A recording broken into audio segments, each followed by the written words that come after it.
The Lord is my shepherd, I shall not want. He maketh me to lie down in green pastures. He leadeth me beside the still waters. He restoreth my soul. He leadeth me in the paths of righteousness for his name's sake. Yea, though I walk through the valley of the shadow of death, I will fear no evil, for thou art with me. Thy rod and thy staff, they comfort me.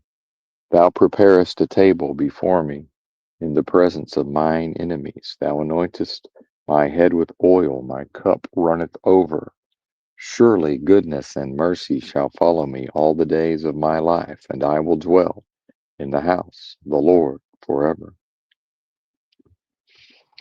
What's happening? Benton here, struggling this AM, coming to you live from the West Coast, just past 5 a.m. in Los Angeles. Um, yeah, struggling. Um, did a afternoon stream yesterday that's been deleted. Some of you may have seen it. Shout out to the chat. Shout out to the replay crew. It certainly wasn't anything to leave on the channel. And it happened as the Charlie Kirk news was breaking. Um, so I can't, not to use that to blame the stream itself. Uh, but yeah, very interesting. And then, the Charlie Kirk thing, uh, I've heard the name, of course, and understood the, right wing context and, media figure, but that's beyond that, uh, you know, not interested, knew nothing of Charlie Kirk. And certainly for myself, if I ever identified with these media figures at all, certainly less and less and less over time. Um, man, and this is the healing, right? Just like being sick as a dog. And is that even an expression anymore? Instead of being, is there a different way to phrase that? Instead of being sick, quite ill every day for years, right? At least let's just call it a year and a half, feeling ill every day, because my own concept of time uh, is not always the best. I'm trying to think of when did that start, the illness, the chronic illness. And, what happened with the illness was that, I've talked about before that adaptation, to environment is the number one feature of the human, seemingly. Um, and so it's, fairly easy to get used to that. Uh, it's fairly easy to get used to such a state. And for example, every day for at least a year and a half, uh, I would say an hour and a half to 2 hours of like off the charts levels of nausea, but not vomiting, just nausea. And not many headaches though, but I've been had a pounding headache uh, since yesterday. But that's something I've noticed more and more is that at times, in the morning when I first wake up, or maybe in the evening, and I'll be like, why is my head hurting? And, realistically, historically, it's been tension, right? Tension headache. Um, and it probably goes along with, and of course, the heavy cannabis use recently would mask a lot of that. So maybe it was there the whole time and, wasn't really something I was able to access. And then also, recently, um, feeling so over time, feeling more and more, less ill, and that gradual, slow process of, you know, going mostly back to normal with the digestion, but then having identified in the last few months that not all of the healing was complete and is ongoing, and it seems to have shifted more to the large intestine, right? Um, and that's what I've been contending with this morning. Not any sort of the gut and the actual sensations in the intestines and the abdomen is not the issue. It's it, it doesn't cause the typical symptoms. I'm trying to avoid being graphic because people don't enjoy the graphic descriptions, myself included. What's up, Joe Moore? Thank you, sir. Peace and respect, Benton and Chad, indeed. And old man Benton finally found the dark theme on the phone version of StreamYard, so we got that going for us. So I'm not really talking about issues around common symptoms, but then being in tune with one's own physicality and one's own body. I've been able to tell that there's something up with the old colon, large intestine. So if I put my hands, maybe what, 3 inches, 2 inches, an inch and a half below where my rib cage ends, like the right side that's the gallbladder region. Liver, gallbladder, the stomach empties into the small intestine there. The duodenum, I think that's called, Duodenum. And then on the left side that's where if you look at a schematic of the small and large intestine and the organs, well, that's where the small intestine is emptying into the start of the large intestine. And thankfully, um, I was able to visit the restroom this morning. And again, my apologies for sounding graphic, but some of this, and I won't describe what I saw, but uh, and at least one person in the so-called truth community has been able to astutely, just from listening to me hint around about these things, um, realize that I was, managing my own healing. Part of that was to, examine um, what comes out, right? And so with the liquids, the number one, after many years, it's finally yellow again after being, brown, dark, even reddish at times. And this is not oh, it's, dark because of dehydration. This is certainly not that.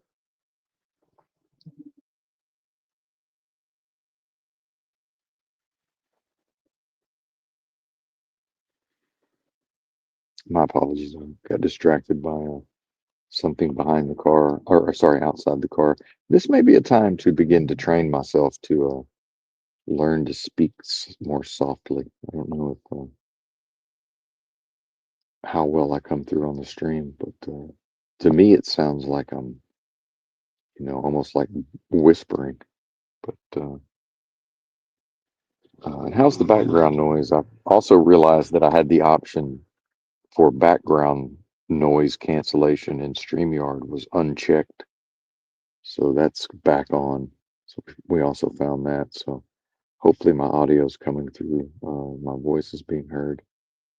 Um, yeah, maybe over time I can learn to have an inside voice. We shall see. And it's interesting about the environment, being in a city, other people, around, um, but not a bunch of people, not a later in the day, less quiet.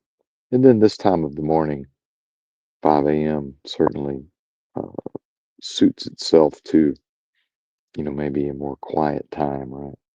And this becomes like a when in Rome type situation on some level. So just hearing somebody outside the car speaking at a particular volume, that can be construed as the environment in some way communicating with me in real time. to let me know what's going on. But so I've talked about before that the association with Chinese medicine, has to do with emotions, the organs, and the lungs and the large intestine associated with grief or, grieving or, releasing or, you know, detaching. And when we see, you know, yesterday morning stream and getting, frenetically, energetically charged around, um, you know, talking about the economy, so called, right? Um, and in some ways, it's a, is that a grieving process? And I've talked about this before, but in seeking to accept, within the so-called stages of grief, well, the acceptance, that would come. And sorry for saying so much, but the this is I'm trying to keep from yelling. Um, the acceptance, the refusal to accept is the attachment or the hanging on, it seems. Um, so, in spite of the intellectual knowledge of what the economy is, what the government is, what it is to be in this place, the vacuous, delusory, adversarial world of, realm of business transactions, the world of death, these games of lies, um, and now feeling, um, in fact, meditatively just caught the moment where I could have been swept away into, describing and explaining the systems and their functions and, um, where what their place is in the context of a world of death and a game of lies. So the acceptance part seemingly would be to accept that, well, yes, of course, things are the way that they are in the context of a world of death and via games of lies. So where I almost got swept away was to become sort of emotionally, I was on the verge of becoming emotionally attached to the notion of, um, I think I lost it, but bear with me, we'll get there.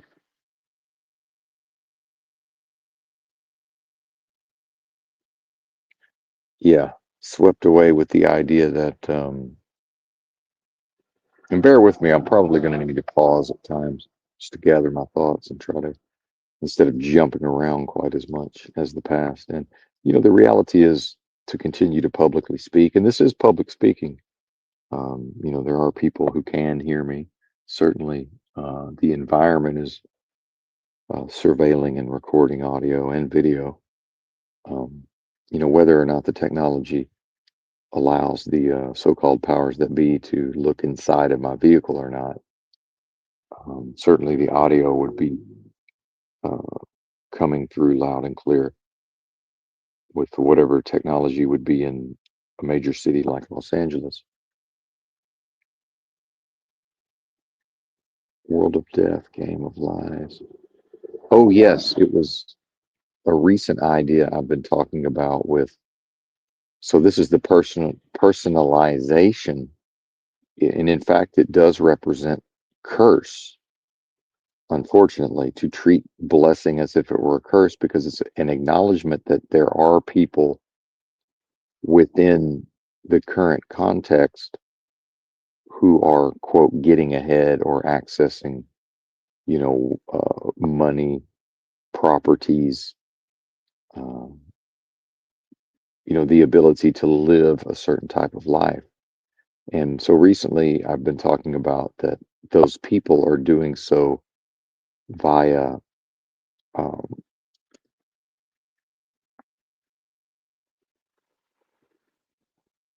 immoral, unethical, and or illegal means. And now realizing that, that was some version of martyring myself, because it's a, well, Benton, your plight. And see, this is what's subcommunicated within myself that I was not aware of until now. It's to martyr myself at the level of, well, you are victimized or martyred at the level of the lack of those things. And so that is the blaming of so-called God. So something, and here's the show me a human, I'll show you a hypocrite side of things, which is that is the behavior of a person who's actually blaming what I am. And what I am is in part within this realm as described, the mechanism or part of the mechanisms that is creating, has created, and continues to perpetuate the adversarial, the vacuous adversary. Sorry, you can tell I'm struggling this morning, so thank you for your patience. The vacuous, delusory, adversarial realm of business transactions. And is so to blame what I am for that reality via, well, a characterization of the behavior of the people who are getting ahead. And in fact, that's something that I see, um, certain individuals in the so-called truth community do that to me. And in fact, it happened in the live chat of a channel who went live to share their feelings about the Charlie Kirk business, as many have done. And in this moment to recognize, oh, in the last few days, and probably even before that, I myself have engaged with those same forms. And again, that's treating blessing as if it were a curse. So, meanwhile, back to the healing of the large intestine, well, that's simply never going to fully uh, come to fruition. What's up, Rick? And thank you for the info, Joe. More about the audio. The full healing of the large intestine will never come to fruition until Benton releases himself and accepts that things are going to be however they're going to be, and not at the level of society, at the level of what Benton experiences on a day in, day out basis, whether he's in Los Angeles or Arkansas. Because by the end of yesterday's now deleted afternoon stream, Benton was looping into his own problem solving and saying, well, maybe the writing is on the wall to leave this place and go somewhere else. Well, what's the difference? And it's not the cliche of wherever I go, there I am. It's certainly not that. And interestingly, I did not hear the other voice until my volume began to rise, and then I started to hear the voice outside the car, almost as if I'm being trained to keep my voice low, right? But not in a authoritarian way, because it's my free choice.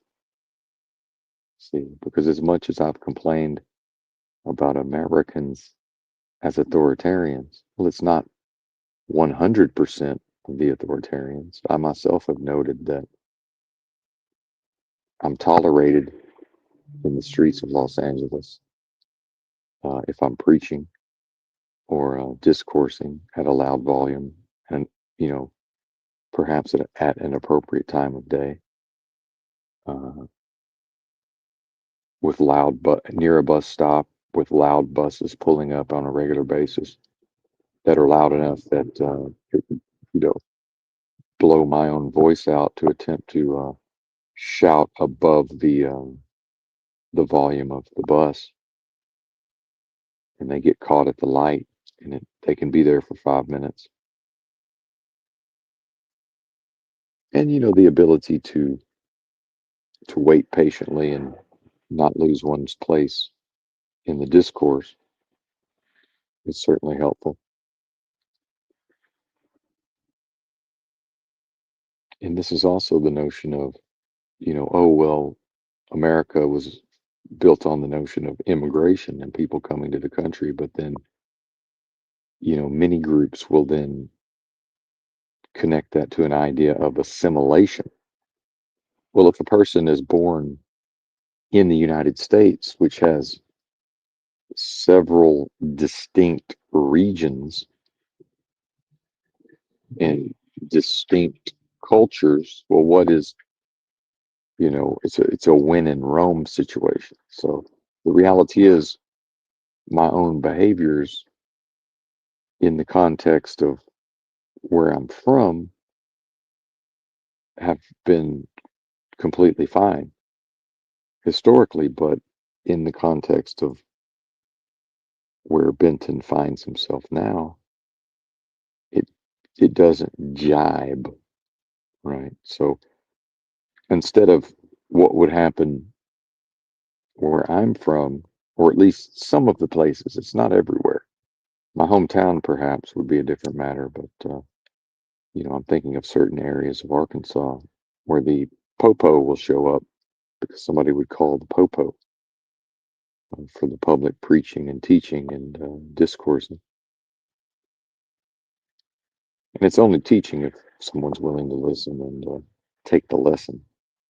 Lest we forget that's much like giving is receiving. Well, if there's nobody there to receive, then, or no one willing to receive, then there can't be any giving. Same thing with teaching. If there's no one to learn, then how can there be any teaching?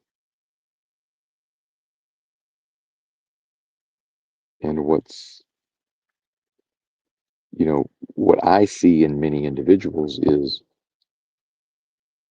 to only access the one form and then to fail to acknowledge the other half. So, certainly, behaving foolishly. And again, some of you saw it and sort of behaved foolishly yesterday afternoon. Um, Jack Talcott, if anybody is aware of the phenomenon of Jack Talcott, and that's a YouTube content creator, that's some of you that listen to these live streams are aware of, and some may not be.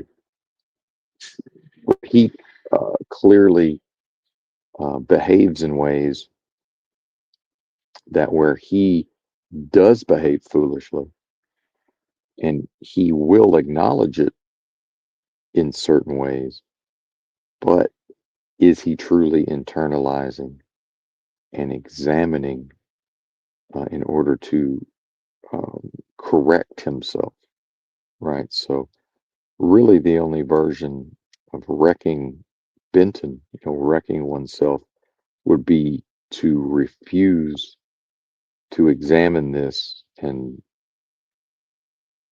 to then seek correction, right? Because as humans, I'm sure we all at times, um, embarrass ourselves, right?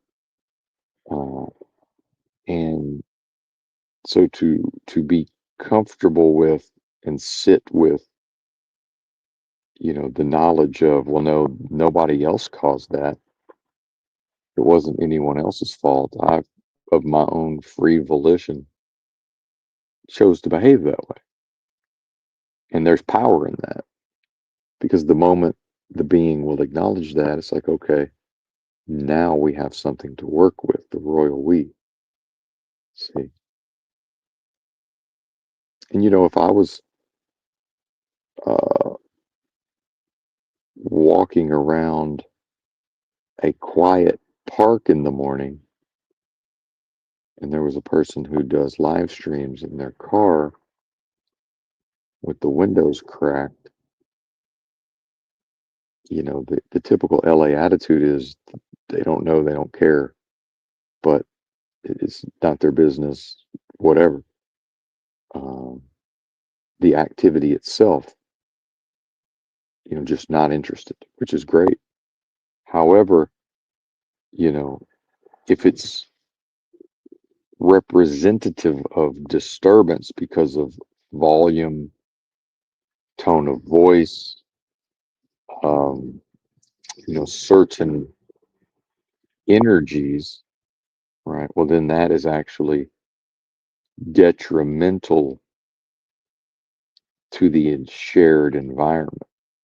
So now we're back to Benton identifying and complaining about the authoritarianism of of many individuals who comprise the mass in this country, but without fully resolving his own authoritarian tendencies, and in fact making excuses for them at times. Right. So this is where the Jack Talcott patterns fail when applied to Benton. Benton has noted that many individuals who have frequented Jack Talcott's channel in order to have a back and forth or to engage over time with that phenomenon, and it is certainly a phenomenon unto itself. And my own recognition of sharing some of those characteristics, some, and then also seeing that individuals have developed patterns, and that I've seen some of those patterns have spilled over into how some of those same individuals then interface with Benton, if that makes sense. So the reality, in the context of somebody who, in an ask and ye shall receive, um, ask and ye shall receive, no vernacular or context. There we go, context. Again, the freedom or the liberty to perform within this environment would be to continuously improve the ability of the discourser to operate within the context of the environment and what is more pleasing and suitable to the environment, right? And then also recognizing that to put out what energetically is representative of a negativity, while not necessarily wholly inappropriate, it attracts. Um, I don't even know that it attracts. It seemingly leaves an energetic residue that makes it more likely that other people in that physical area, which isn't a physical area, but let's not get into that, will, you know, be more likely to express their own negativity. But then also, here's where things become quite muddy and uh, nuanced, that, how is the individual to deal with the valid uh, and existing negativity without repressing it? For repression is always harmful to the individual. So then I've just made the case that, perhaps the individual, you know, perhaps it is appropriate if somebody else, such as around the time I would naturally wake up anyway, around 2:30 a.m., somebody in a car near or outside of a car, probably near where I am, were playing their music and drinking alcohol, and which is that happens. In fact, happened a lot more last summer, but maybe I'm remembering last summer when it was probably actually last fall. So this is normal, but this is normal activities for this to occur, and I'm unbothered. Benton's not bothered by this. But then, right before the people got in their car and left, they had an argument over a person who possibly had lost their phone and was trying to say that another person had it in their car, right? Perhaps through one of these where the device can be located, remotely. And then, how accurate is that? And then maybe it had fallen, maybe it's underneath my car for all I know. Who knows? Maybe it'd fallen into the gutter and they just couldn't see it in their, alcohol-induced state, right? I don't know. And Benton's certainly sensitive to the being able to fit in a way that won't, cause other people issues, right? And in fact, I'm beginning to suspect there was a person who used to walk every morning and probably still does for several hours, in the morning times. And I haven't seen that person in quite some time now because I'm beginning to suspect that either their schedule has changed, they've left this area of the city, it's always possible that they moved, or perhaps they've chosen to alter their route based on, you know, not wanting to pass by when Benton is loudly hooping and hollering about, gosh, who knows what. And perhaps that disturbs whatever, it makes it more of a challenge for them to maintain their own inner peace if that's in fact, something that they themselves are contending with, right? And all of this must be considered in order for what? For Benton's assertion that individuals must do better, right? And will it ever be appropriate for Benton to say, well, I've done better? Well, yeah, I have compared to the median individual. That doesn't then mean, okay, now Benton gets to rest on his laurels, so called. And what does that expression even mean? Quite the contrary. In fact, in order to plausibly remain in this area for a time, uh, would need to bring up the level of performance, perhaps. Uh, Although, again, is the environment willing to tolerate? Uh, yeah, it is, and because I see what the environment is willing to tolerate, and it's willing to tolerate many things that perhaps the preference of the folks who are also in the environment, perhaps they would prefer not to be in a position to tolerate certain phenomena, but because of their own belief systems, they are committed to tolerating them anyway. And in some ways, I've just described part of, the culture, sociology, psychology, uh, you know,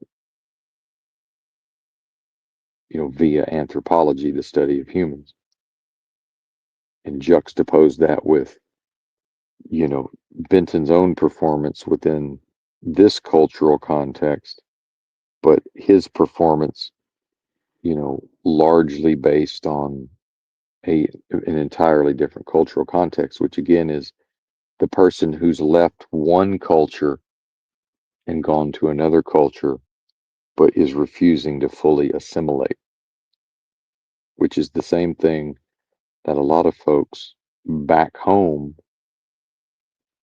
are accusing people of doing and performing because those people have crossed an imaginary line of a national barrier, which is an imaginary line. Although when armaments and walls and such are constructed, it no longer is fully imaginary. But as we know, in the border between the US and Canada, and then portions of the border between the US and Mexico, it is effectively an imaginary line. And all of this is very important. So, and I don't know that going back to Arkansas solves for any of this, just simply because Benton would be culturally accepted at the level of what? The behavior of the performance. But what would not be accepted in Arkansas is the ideas themselves. All right. So if there's going to be a refusal to fully assimilate, again, in the notion of a prophet hath no honor in his home country, perhaps it's to assimilate first to this culture, which I have assimilated to. Benton has over time, but it's never fully taken hold fully. But then to, almost like the prodigal son, return to Arkansas and to create for oneself an environment where the police can't show up and threaten to arrest me now, certainly through a process of allowing the police to arrest me by just saying, well, legally, I know that I'm not doing anything wrong and I'm going to go ahead. So you might as well slap the cuffs on now. And then, if anybody's aware of an individual in the so-called truth community called Mitchell, then even perhaps earning money uh, through Mitchelling the situation from, suing and then perhaps being awarded judgments as a result. Again, does the being lack the courage of his convictions? Right. Well, most of the time, no. But if the being lacks the courage of his convictions to any degree, is that tolerable? Right. So if we're going to talk about tyranny and authoritarianism within myself, where Thomas Merton would say it's really no good to focus on and put energy towards the authoritarianism and tyranny of other individuals because I have no power. Benton has no power over that. Benton does potentially have power over what he does with whatever authoritarianism and tyranny he discovers within himself. So pretty pleased with sugar on top, Mr. Benton. Let's go ahead and resolve all of that. And see, these are some of the lessons, and this is why after 38 minutes of live streaming, this is the advanced course. And how can there be an acknowledgement of the positive traits, boots on the ground in this area, when the being is refusing to assimilate, right? Or at least fully assimilate, or to pick and choose in what ways will he assimilate and in what ways will he not assimilate, and then in some ways probably not going to be able to assimilate. And this brings us to the Jehovah's Witness cult mind control, where Benton has been able to, through his defects of personality, the mind control of the Jehovah's Witnesses that reflexively triggers a specific performance, especially when the being is deep in thought, right? and is not fully present in the environment because the being is, operating on some version of autopilot and is to not focus too much on what's happening in the now is reverting to those patterns via the mind control, uh, which was inflicted starting from a very young age. See, and this is another one of the practices. So again, what we talk about over here, the royal we, even if this is just me talking to me, which maybe it is, again, the philosophy of solipsism, maybe it is that. Um, and certainly these spiritual practices and the growth over time will lead to a being who is able to keep their voice down, who is able to um, understand that, yes, it does feel good at times uh, to hoop and holler and carry on and beat their chest, whether literally or metaphorically or both, right? Um, and to eventually choose to be present in the moment, even though, again, we're back to preference, even though the preference would be, well, how deep within my own beautiful mind am I able to dwell? Is it worth it? Is the trade-off worth it? Because what happens is, and this is the part I haven't quite explained yet, when two people meet each other and begin to regularly interact, whether that's people who work at stores or maybe somebody that, two people notice each other and then see each other every day or regularly, and then eventually, you know, formally meet and maybe have some fleeting conversations here and there. Well, that, they're getting the impression of sort of that glib, you know, uh, charming in some ways, um, personality, which isn't the real personality, right? That's what the Jehovah's Witnesses, that's what Moloch's machine put there. See, that's not the being.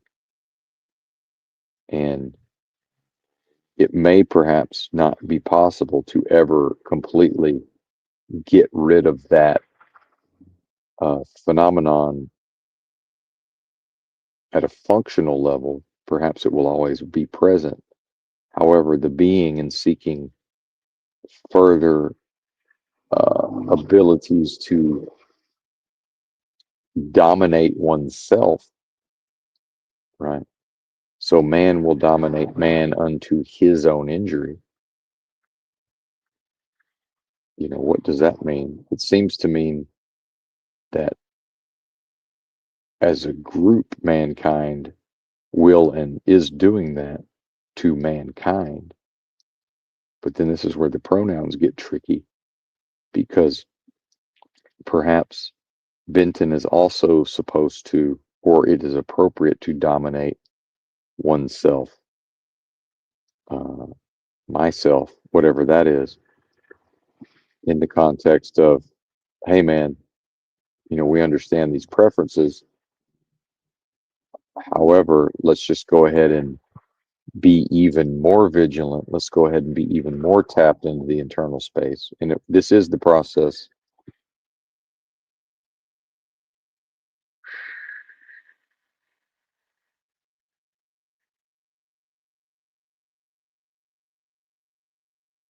of evolving the consciousness, and it's quite exciting, right? Well, in seeking control and domination where it's appropriate, which would be the internal space, the being doesn't have to give in to a preferential, increasing of excitement and energy, right? And we saw that recently with my conversation with King Stephen, aka the Sanity Machine, where Benton finds it much like perhaps an animal, like a dog, when certain stimuli is applied or stimulus, they can get very excited and maybe urinate on themselves. And does it become a version of that metaphorically?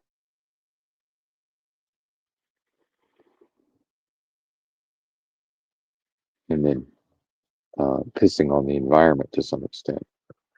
So what's tolerated in these areas and cities is both, again, this is irony, right? Both literal and figurative urination. Because when somebody walks around an area, they might smell urine because somebody has urinated, perhaps on concrete, which truck stops also smell like urine. So you have folks who I choose to self-identify with people like Charlie Kirk, and some of those people drive big rigs, and some of those big rig drivers, although they're probably not the bulk of the people who pee on the concrete or the asphalt at the truck stop, some of them do. I've seen it. I've certainly smelt it at the pee lot. Oh, I mean pilot, right? At the Petro. Oh, I mean the Petro. See, see how it works. And so to come on here and preach to you folks, and then to declare, well, I could be used as a resource to assist other individuals who are engaged in their own progression, right? And perhaps I'm farther along in that progression, and that may be true, but then to continue my own progression, right? No matter what. And that's a pot commitment, as talked about on yesterday's stream, not the deleted one, the one that remains on the channel, right? Now, by the time the traffic picks up out here, see, and the road noise drowns out my voice, and remember, there's water nearby, so my voice certainly could carry quite far and wide. Probably is even at this reduced volume. Uh, then, to recognize, well, how about Benton, you restrain yourself in the appropriate manner, and then if you come into that more excited, forceful rapidity and frenzied speech, you know, delay that until it's rush hour and there's a lot of road noise and there's more people walking by. And yes, most of them these days are silent.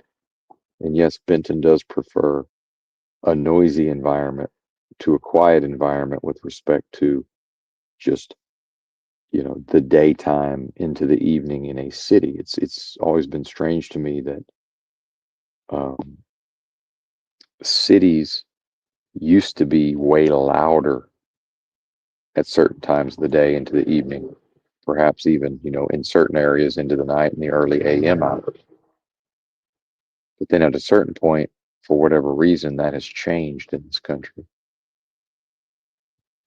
And people who've moved into areas and live in apartments above bars and restaurants and clubs, will now put up signs and attempt to convey to the intoxicated people on the street below that, hey, there's people that live up here, could you keep it down? And they're drunk. And meanwhile, it's acceptable historically, in a cultural context, to make a racket in certain districts of the city, because that's why it's not a random bar and a random restaurant here and there. They're typically in the same areas. So it's the nuance of being able to go back and forth and say, well, people who've chosen to live in that environment need to understand that it's going to be noisy perhaps when they're trying to sleep. Just like when I woke up, I've trained myself not to be bothered because I'm the one who's chosen to sleep in his car on the side of the road. And the time of day, it's already beginning at 6 a.m. here. See, the speed of the traffic has increased, and thus increasing, and the volume of the traffic has increased. So some of this is instead of being quite so um, meditatively in tune with my own space, the inner quiet, perhaps to pay more attention or equal attention actually to the quiet of 5 a.m. and to respect that, because people who may have been born in this city and grown up here, perhaps that's a precious time from, say, 3:30 a.m. to maybe 5:30 a.m., because maybe that's the only time they can be reasonably assured that they'll be able to walk around and have maybe 2 hours of peace and quiet, which is something that I myself also enjoy. Is, yes, I do prefer when it's busy time and there's a lot of people around. I would rather it be loud than quiet, because to me it's strange when there's a lot of people around, but there's not a lot of noise.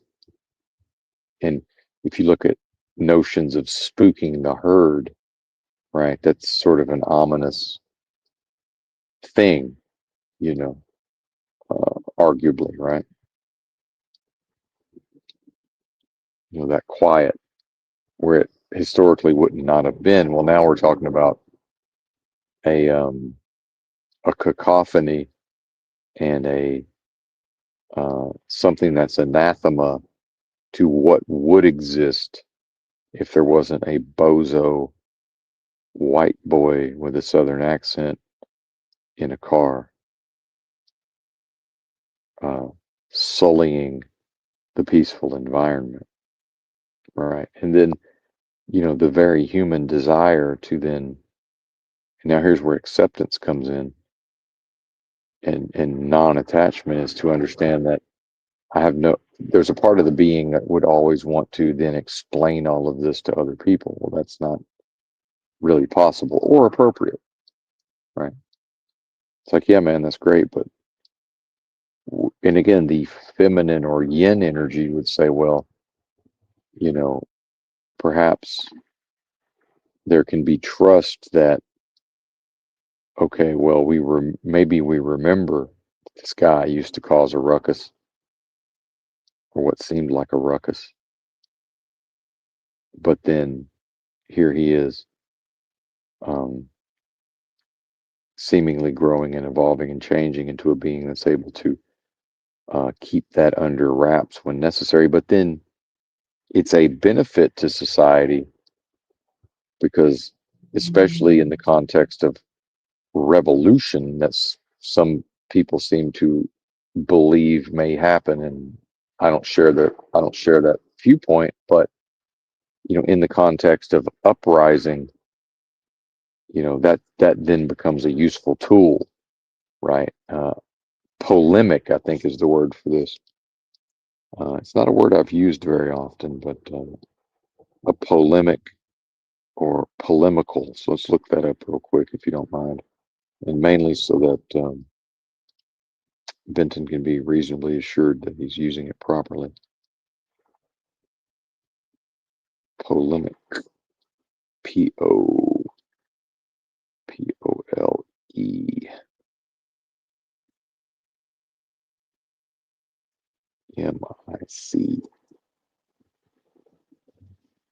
um, a person who writes in support of one opinion, doctrine, or system in opposition to another, one skilled in polemics, a controversialist, a disputant. Well, that sounds like something that would be necessary in the context of uprising or upheaval. It also means an argument or controversy. It also means a strong verbal or written attack on someone or something. And so synonyms: harangue, screed, rant, tirade, but only the noun forms of those words. The adjective of polemic, well, that's having the characteristics of a polemic. So let's go to polemical, uh, related to argument or controversy, containing polemic, being polemic. Uh, and then that's an adjective breaking down to being an attempt to evaluate the arguments comprehensively.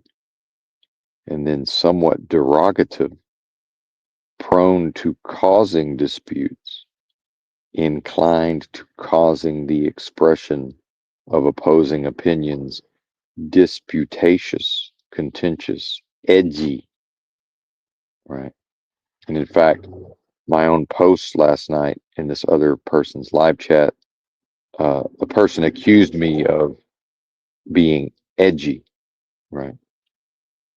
And not knowing me, attempted to attach it to my age. And perhaps in a bad sign, I typed, well, I'm probably the oldest person here. And is that a good thing? Well, in some ways it is.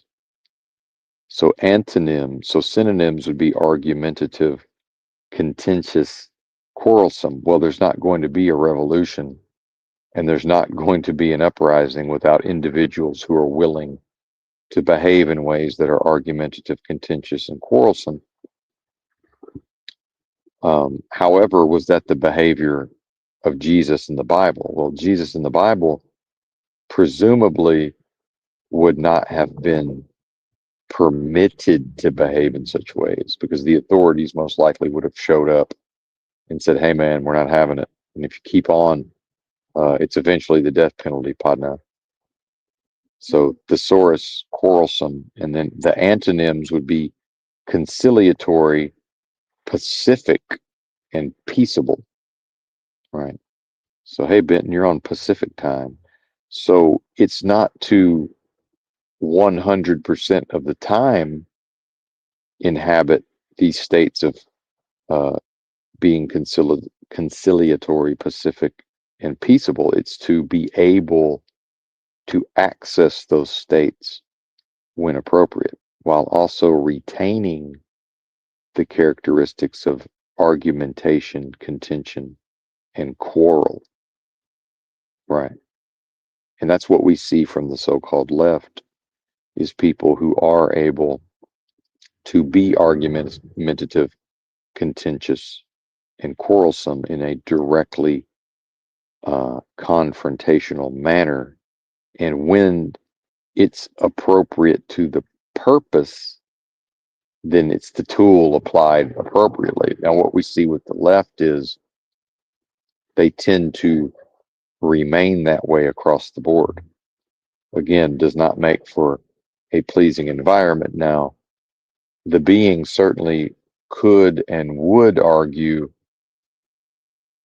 that to remain, uh, that there are times when it's certainly appropriate to be contentious, quarrelsome, confrontational. And that, in fact, Benton's own acknowledgement that there's simply no end to what the American people will tolerate. Well, that's true, but it's true within multiple contexts, right? Because in Arkansas, in many areas of Arkansas, what's tolerated in Los Angeles will not be tolerated. And in fact, it's debatable that that means that Arkansas probably needs it more than Los Angeles, right? But is part of the reason the being is here and not there due to the prophet having no, and not calling myself a prophet. This is using an expression, uh, and it's sort of a tongue in cheek, but it makes the point. So perhaps it is to return to a place where the being will receive much resistance, because much like the Lord Christ Jesus, in spite of, you know, most of the time not behaving in a polemical fashion, well, why is that story of driving the money changers out of the temple? Why is that there?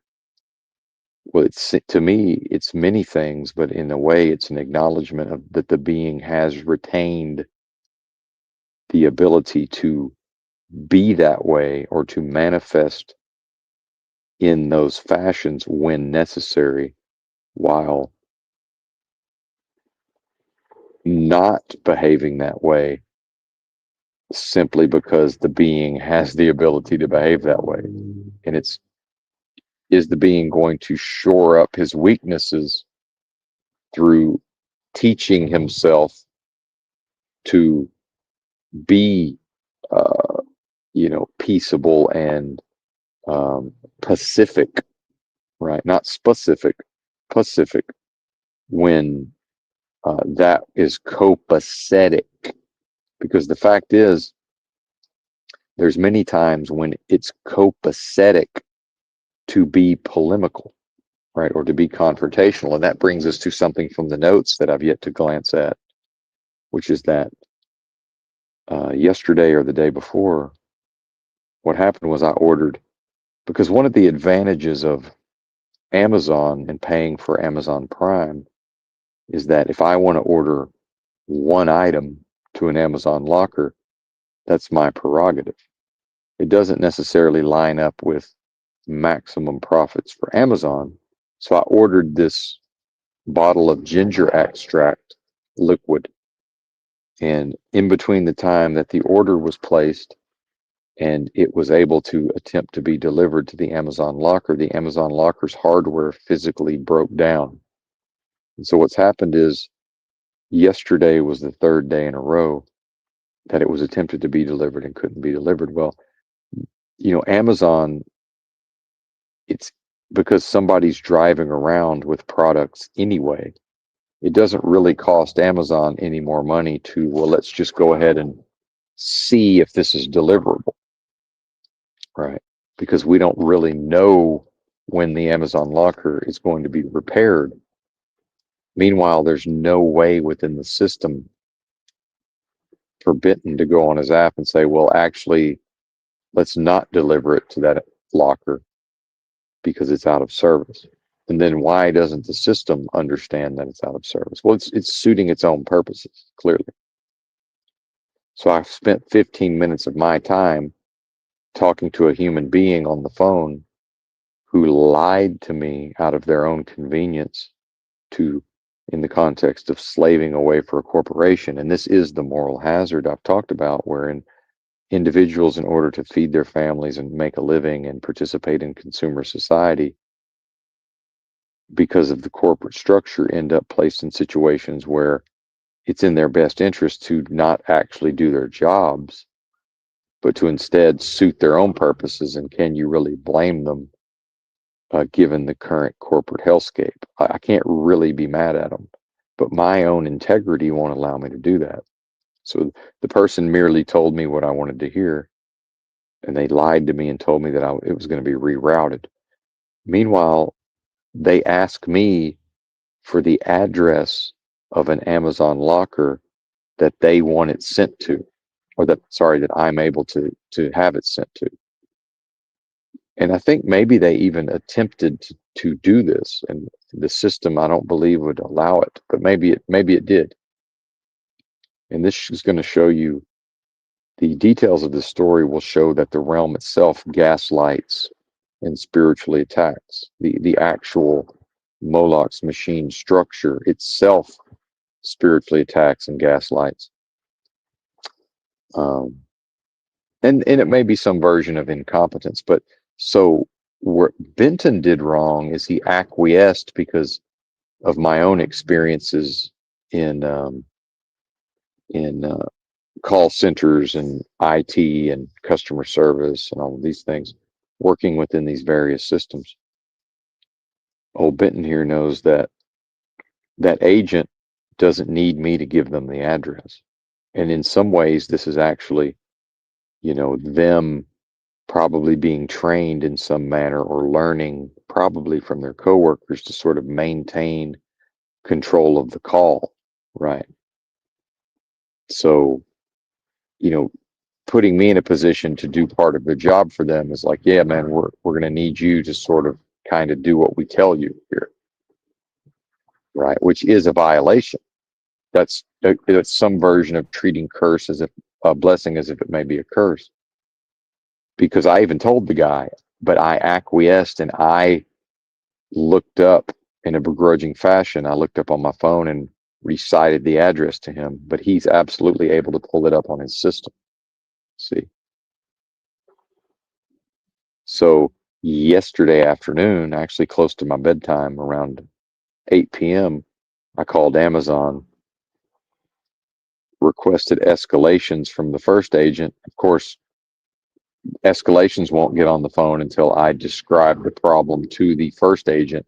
And it's like, yeah, man, the Amazon locker's physically out of service, and we're in this loop of attempting to deliver it, but it can't be delivered and I can't cancel it.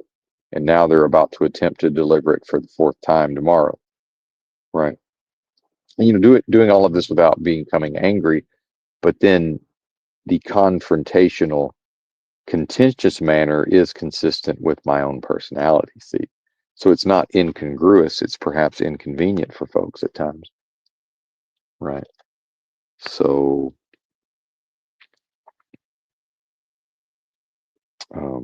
when I get escalations on the phone, I say basically like, hey, man, if I come across as rude or angry, it's not my intention. This is, I'm going to, but I'm not going to, more or less, without saying the words, let them know that I know that it's your job to blow a bunch of bullshit smoke up my ass.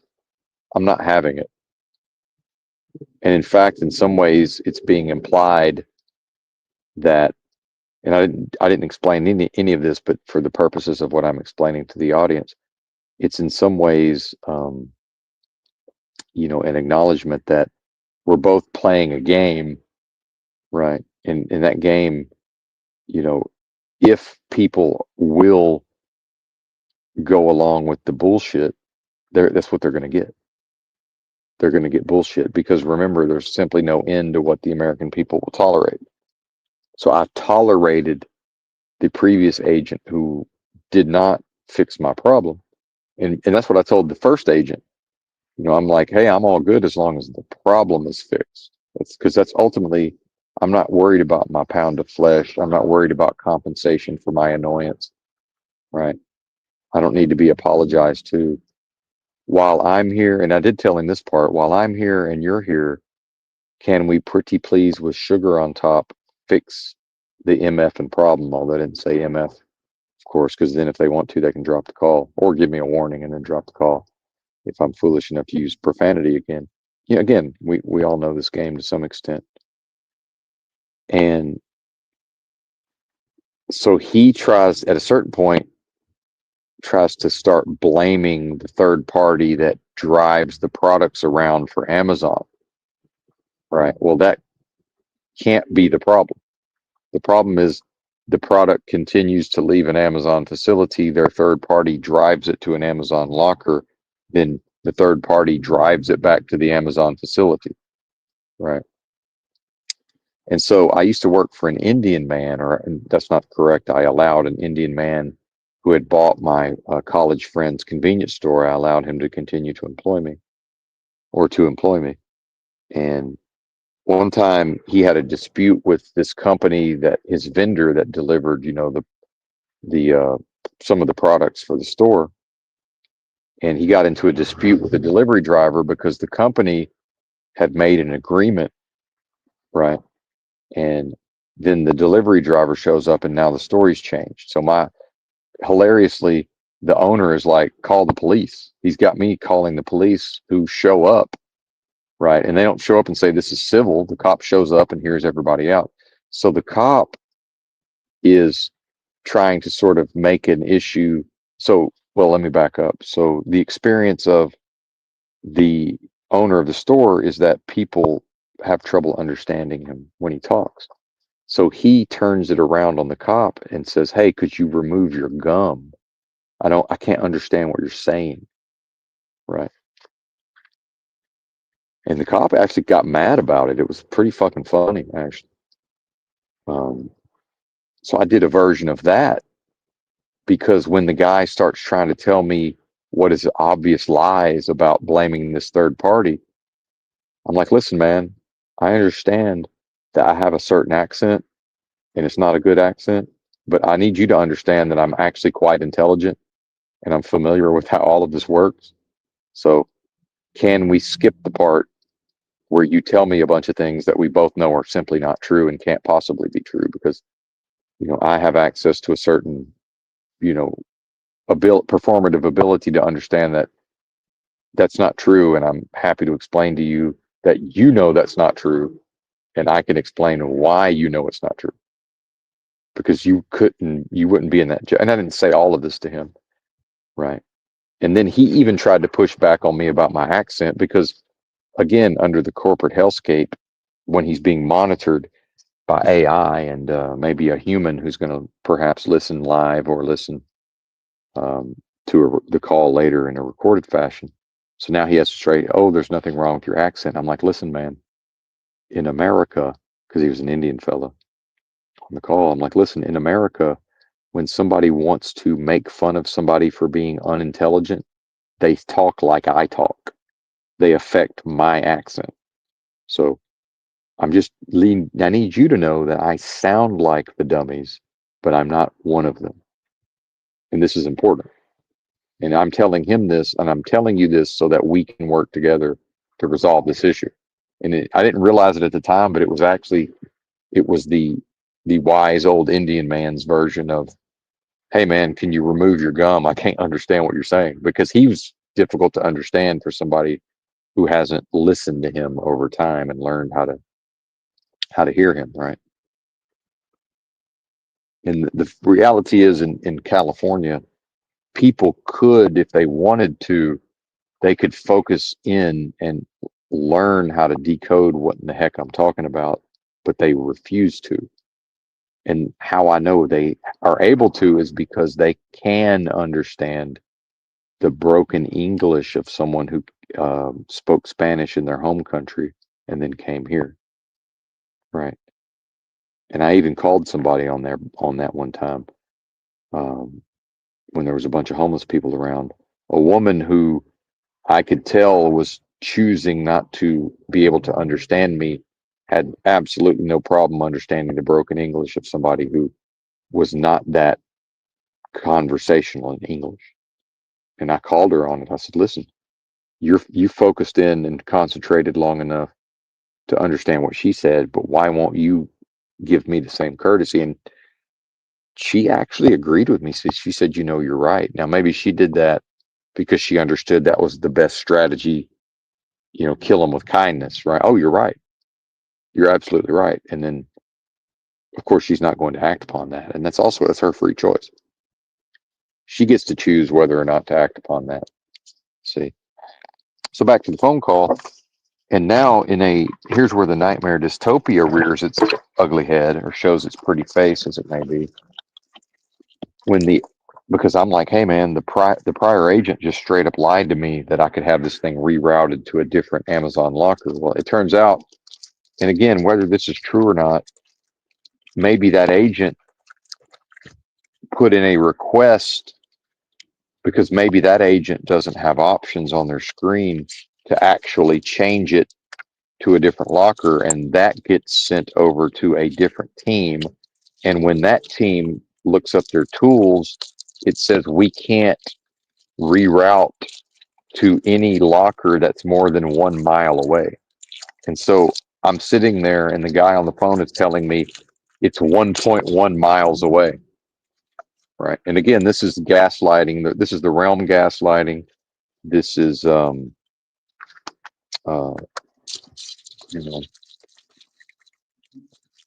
Something's happened with my chocolate. I did not break the chocolate off properly. Give me a moment.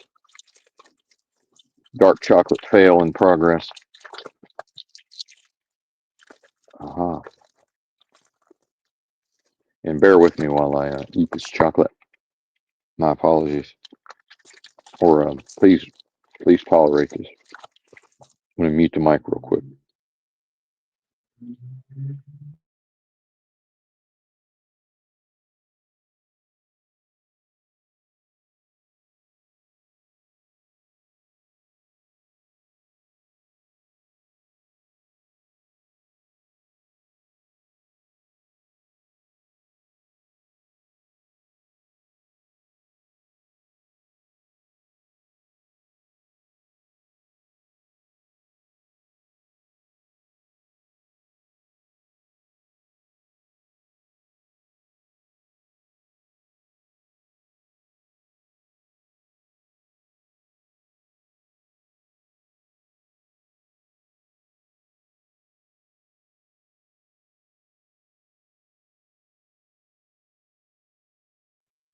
And I'm just going to have to chew on the mic, so it is what it is. Deal with it or don't. It's up to you. 3 people ain't dealing with it. They left. Right. They'll be back maybe, or not. This is for entertainment purposes only, and it's not going to amount to a hill of beans anyway. Hmm.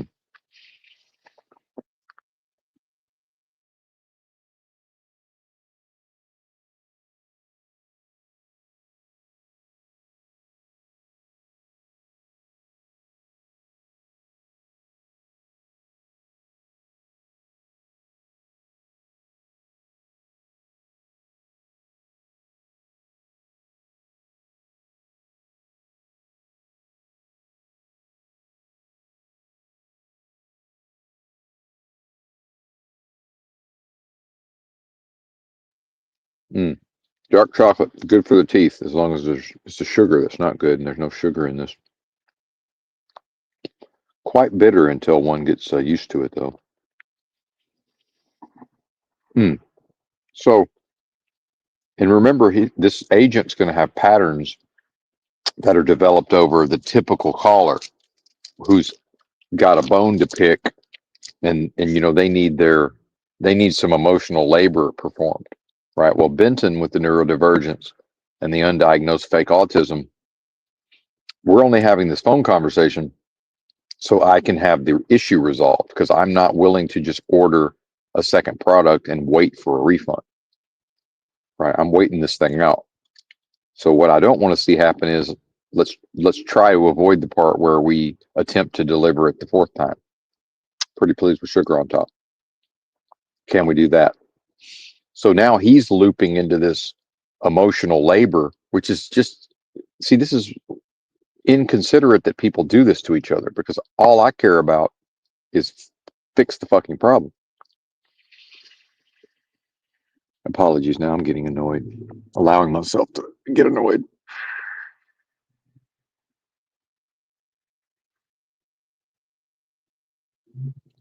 Hmm.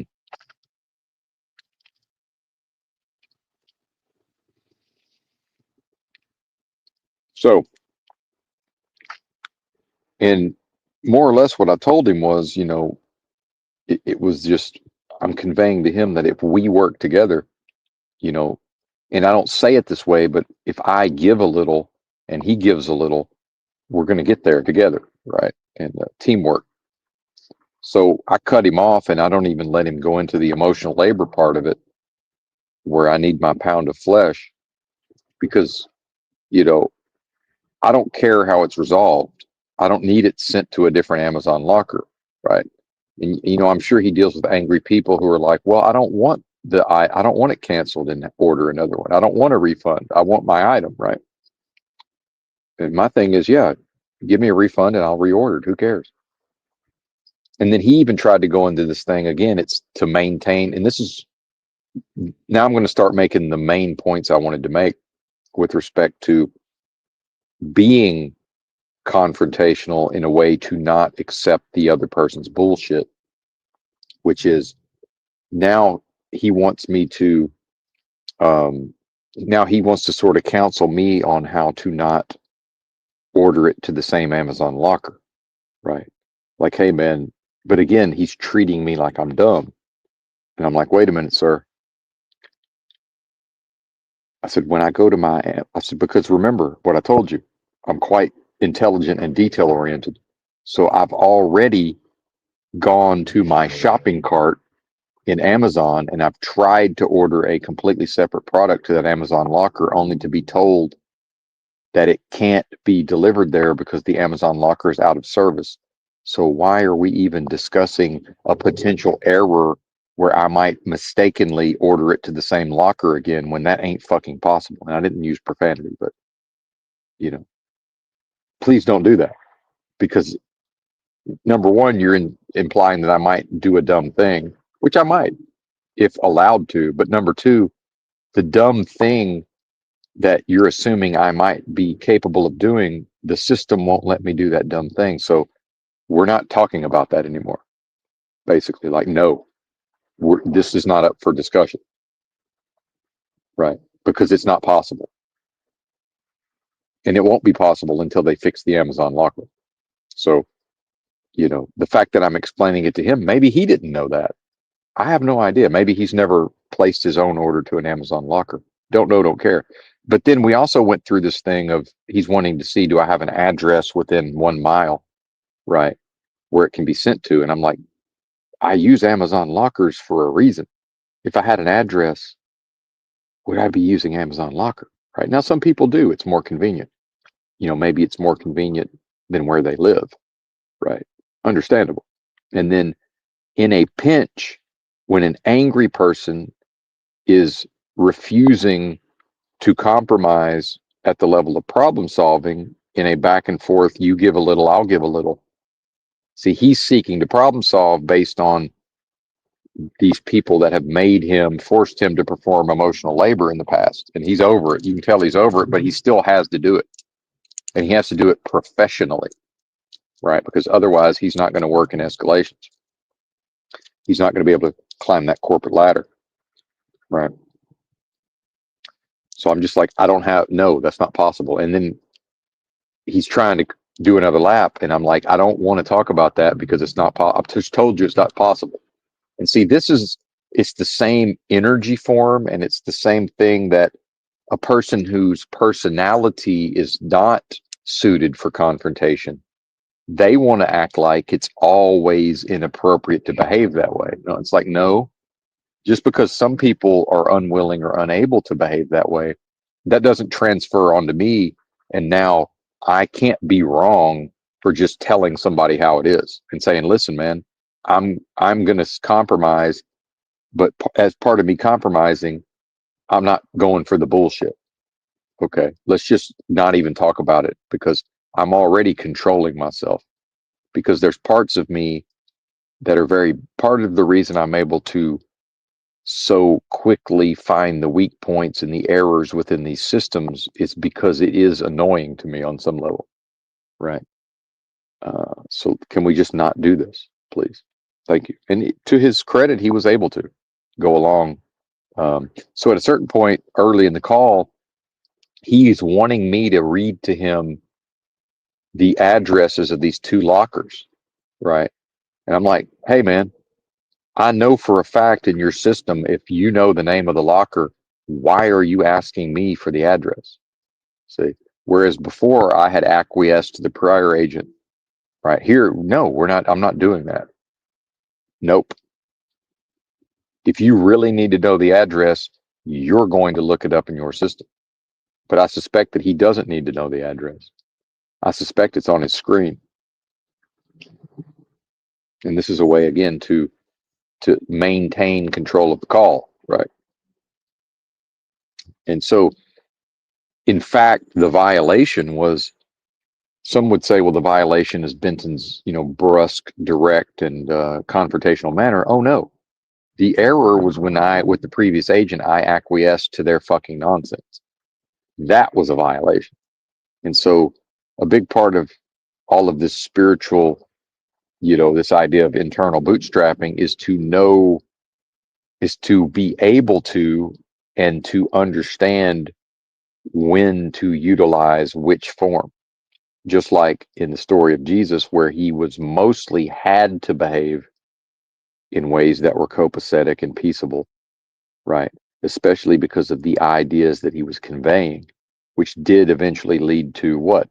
Uh, Being executed by the state of, right? Which is probably what happened to Charlie Kirk, lest we forget, right? It's the most likely culprit would be the state itself, whether that was to psyop the populace, whether that was they was done with him, and maybe, you know, um, maybe he had outlived his use. Just, you don't. The truth community doesn't need me to go through all the options there, right? And so by the end of the call, it was resolved through our teamwork, and I was even apologizing because I do know I apologize multiple times because I know how I come across. So I'm like, listen, I apologize for my rudeness and directness, but this is just how I am, basically. And of course he's like, well, no, it's not rude, and and then now he's back to the emotional labor of, I would be frustrated. Well, I'm not frustrated. Well, if I'm frustrated, it's neither here nor there, right? That's my problem. I'll do my own emotional labor. I'm not going, because it's not appropriate for me to try to get him to deal with my own frustrations. See, and that's some of what we see with me in Los Angeles is the message itself is very pertaining and appropriate. In fact, many people need to hear certain, in my opinion, need to hear certain messages. It's that the manner in certain environments is not appropriate, right? And I was certainly, dominating and keeping control of myself. What I was not going to do is dominate him, see. But I was also not going to put up with this foolish nonsense of trying to blame the third party deliverer because, hey, that has nothing to do with this. So can we not go down that road, please? And by the end, see, I always give these people top ratings. If they fix the issue, top ratings. So I'm like, hey, by the end, I'm like, I don't know if you can send me the survey or whatever, but I always give top ratings when the issue's resolved. So, and, this, it sent me that, and I gave him a top rating, and I typed very professional agent or whatever, very professional service. And so that may help him, right? Because I've worked in call centers, I've worked in these environments where, people are acknowledged for their kudos at times, right? Every time I go pick up at the Amazon counter, because that's a human being that gets my product, unlike the Amazon locker, I get to rate the experience. And I always give them top, no matter what happens, I give them top marks, right? And not that anything goes wrong. And now, whether they know it or not, to me, it's like it's free. Why wouldn't I give them what I'm able to freely give them? Because I know I've been stuck in that corporate hellscape before where people will demand the emotional labor, but won't necessarily reciprocate at the level of filling out the fucking survey, which is free and took me 10 seconds.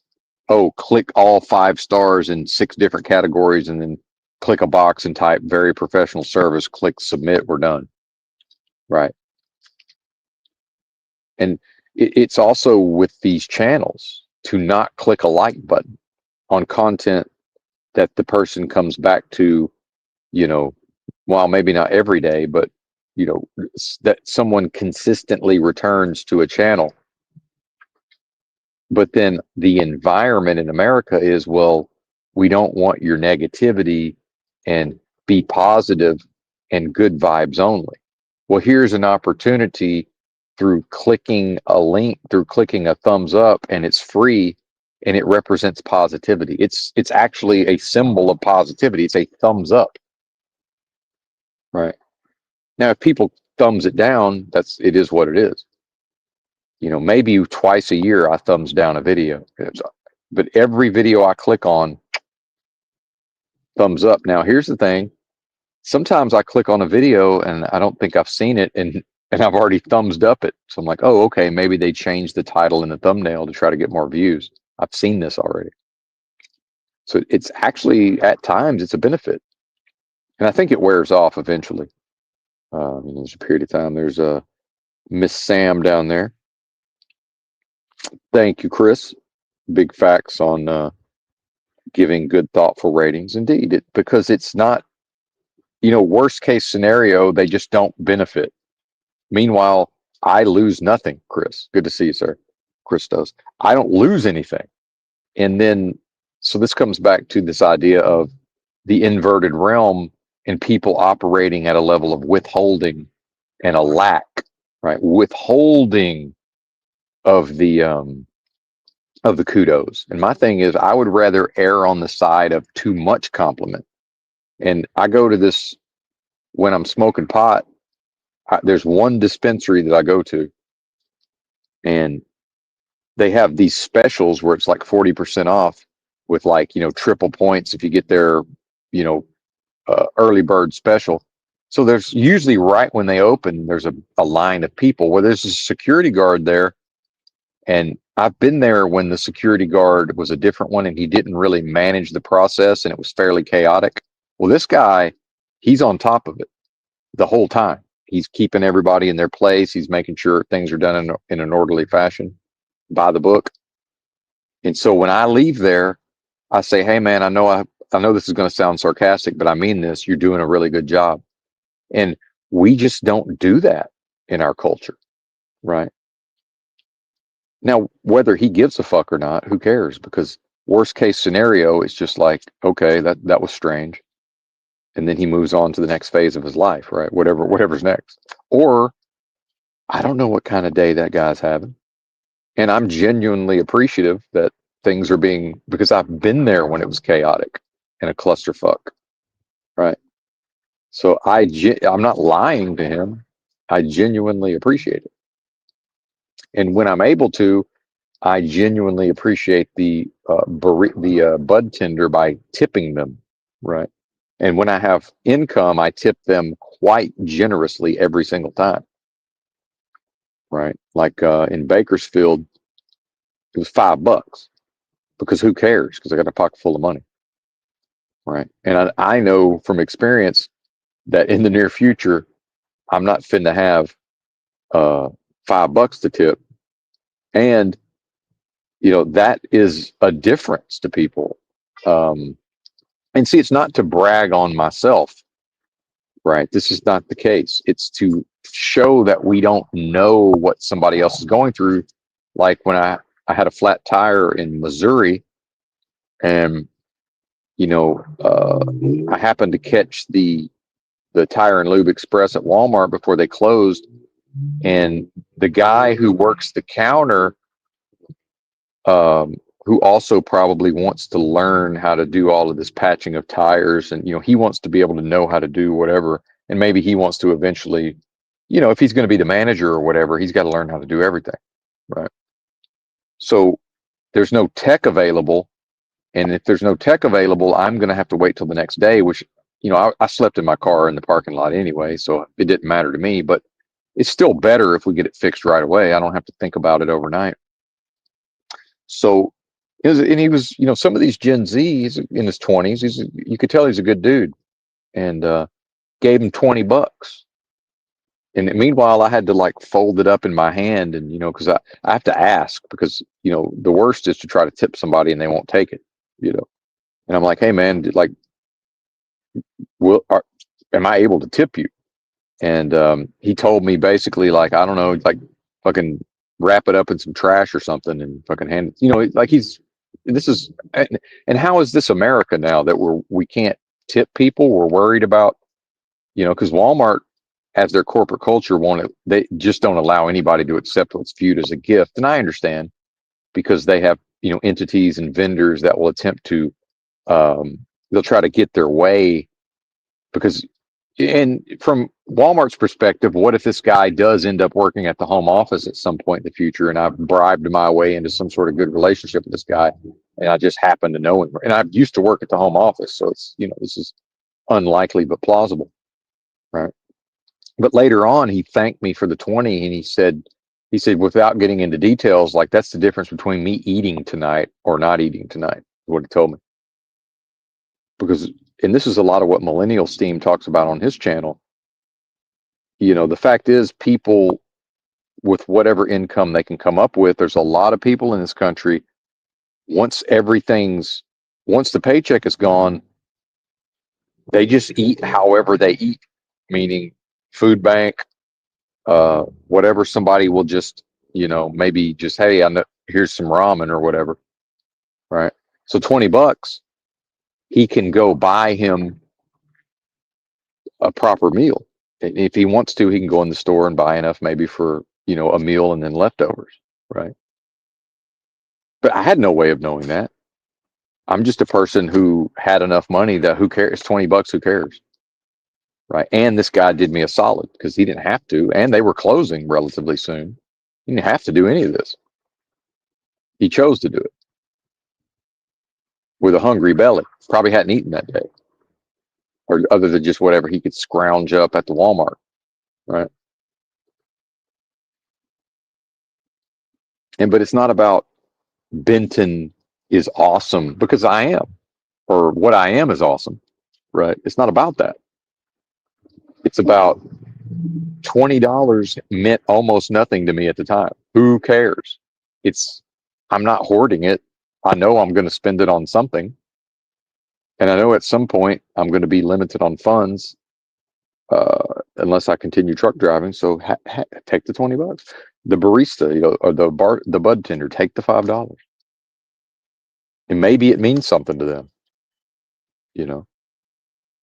The lady in Bakersfield certainly appreciated it, right? And, as a person a Southerner, white man, you know, uh, I'm sort of treated a certain type of way, and I'm sort of treated like I'm guilty until I prove myself innocent in a lot of situations.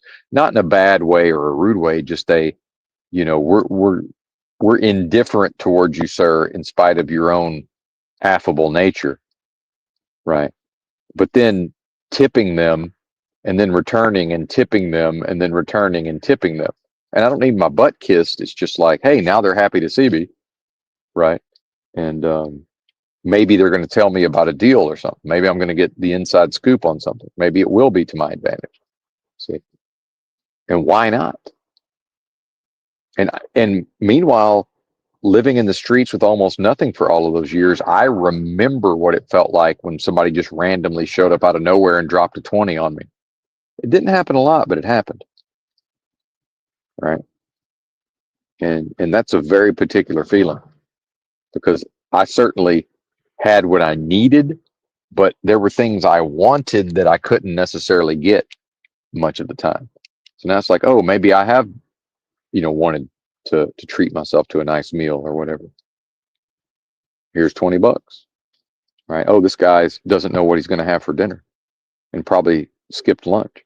Hey, here you go, buddy. Go, and, whether he goes to the McDonald's, who cares? Who cares? At least he's not hungry. Yeah, and yeah, and see, I'm one of these people that says thank you way too much, where it actually becomes comical and probably off-putting. But um, I'm almost obsessed with not missing an opportunity to say thank you. But Sam H says, not enough people say thank you anymore. I always thank men who open the door for. Yeah, I'm going to say this. I'm over the door opening, personally, but I'm glad you do, because this is part of the reason why a lot of fellas won't open the door for a lady. It's because some women don't like it, honestly, and some guys. See, I don't care if I'm thanked or not, but some guys get angry when they're not thanked, right? And then some of the younger chicks, it's like it's a feminist affront to their how they identify or whatever, right? So I'll actually tell them sometimes, I'll be like gender neutral door opening, because I'll open the door like if they have something in their arms, right? It's like if I wouldn't open a door for a man in a given scenario, I won't open it for a woman. That's just how it is, Sam. Because I don't, I was taught to always open the door for a lady, but society's changed. And I can also, with the neurodivergence, I can't deal with this thing where it's a business and we're all trying to get a thing done. But now traffic has to stack up on both sides of the door while we go through the door one at a time, sort of based on ranking within society, which is like oldest lady. And then once the ladies are through, now it starts with the oldest man, right? And I'll just stand off to the side and just wait till it's done because I can't even process it anymore. I really can't. It's just something happened along the way where I'm just like, haven't we recognized that society has moved on from this? So, and I think it's harmful. This is just my opinion, but to have, I have no choice but to go along with some of the new stuff, you know, but then to still go along with these vestiges of the past. I think I just find it to be wrong, but again, that's only speaking for myself because, why is it all this newfangled, ways of living, but then there's certain things from the past that people still insist on keeping up appearances. It's to me, it's it's it's almost like a dark comedy gallows humor, if that makes sense. Like it's an acknowledgement of just how far society has degenerated, you know. And occasionally I can tell that a particular lady will appreciate it. And yeah, I choose to open the door for them. But then I've had men try to open the door for me, and I just look at them like, it's like, do you think I'm a bitch or something? Like, what is this? Like, huh? Why are you trying to open? It doesn't even make sense, especially if I'm 50 and they're like 20 or whatever. It's like, yo, I'm not your grandpa here, man. Like, what is this? You know? And that's probably the lesson of maybe I could be more conciliatory, right? Because that's probably the major lesson of yesterday's now deleted stream is, Benton wanting to party by himself in his car and have a good old time. And in fact, that seemingly has helped with some of the healing I've talked about. Because my own understanding now of just how dog shit I felt last night and this morning, well, now I feel fine. Isn't that interesting? I feel totally fine now. And in fact, I've talked about problems in the bowels, the large intestine specifically. Well, I used the restroom. I had my morning drink and I prayed for healing and immediately felt better. Right. Now, my tinnitus is still off the charts, but that's a different matter. And half of that's probably these Bluetooth earbuds, but whatever. And that's the thing about a $20 pair of earbuds. At a certain point, do they lose their ability to properly regulate the power output? And maybe they've they've cranked up watts too high, and it's irritating my tinnitus. Who knows? Yeah, try hard formalities. There you go.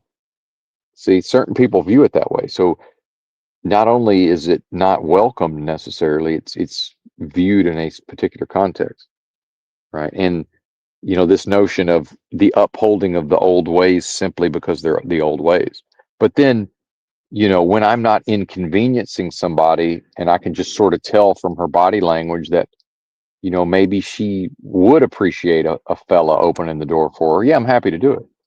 And surprise, surprise, Sam, that's the lady who will always look me in the eye and thank me. Right. That's the one who will always look me in the eye, smile at me, and thank me. So that's probably what Sam is experiencing, I'm assuming, because she probably comes across as a lovely person that a man would want to open a door for. Right. So it's in some way, it's probably whatever she's putting out energetically. Because the last thing I want to do is become entitled. And then every single woman I see, I'm trying to open the door for her. And some of them don't want me to do that. And I also don't want the door open for me. And then when I'm walking into a store and I'm 50 feet away and I look up ahead and there's a fellow going in and he's going into a shame spiral looking behind him because is he going to be Is he going to lose face because he forgot to kick the door open for whatever male might be close enough to jog up behind and catch the door before it closes? So I'll intentionally slow down and even stop just to be like, because I want to go through the door by myself. I don't want to engage in this process, right? I just want to do whatever I'm doing and get on with my life, right? I'm not interested.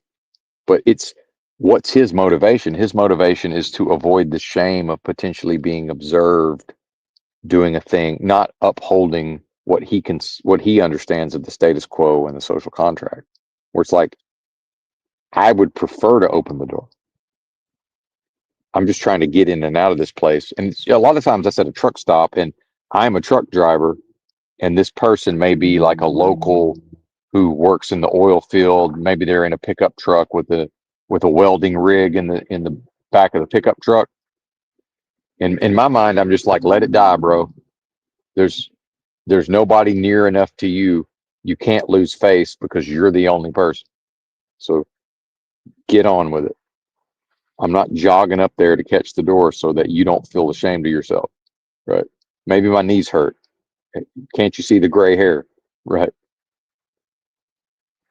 Maybe my ankle's been bothering me. Who knows?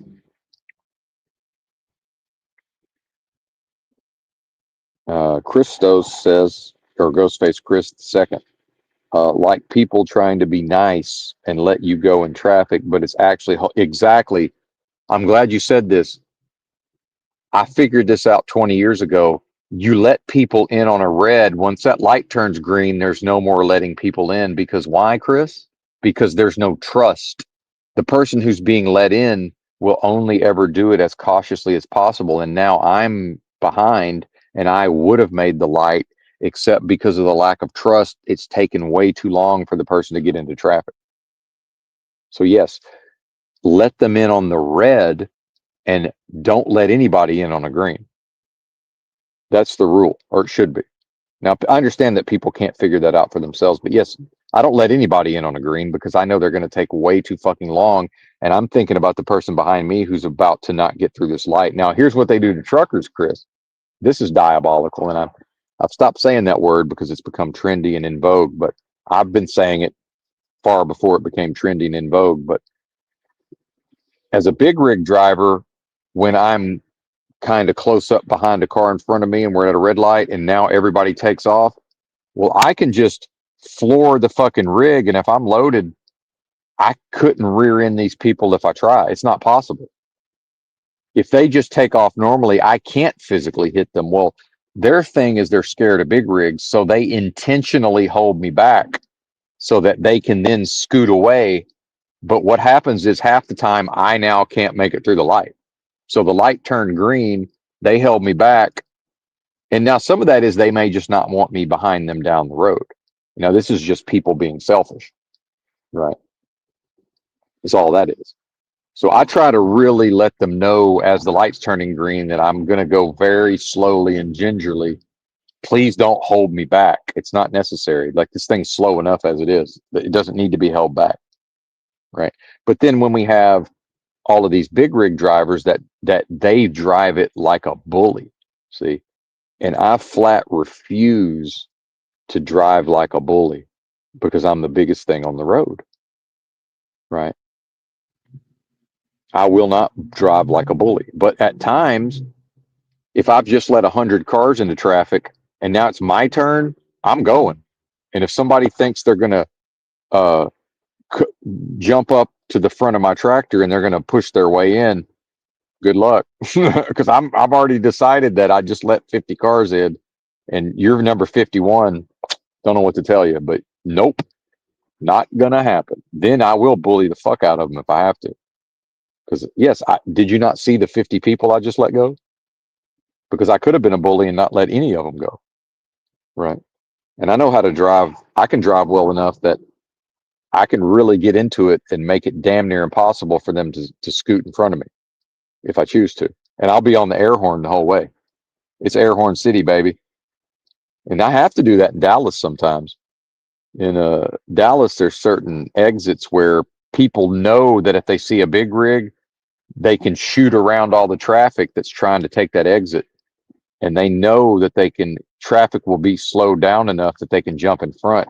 I just get on the air horn and I'm just like, look, you think you're going to do this? You're going to do it with my air horn blaring, with me doing everything in my power to keep you from getting in front of me. And it usually most of the time they back off.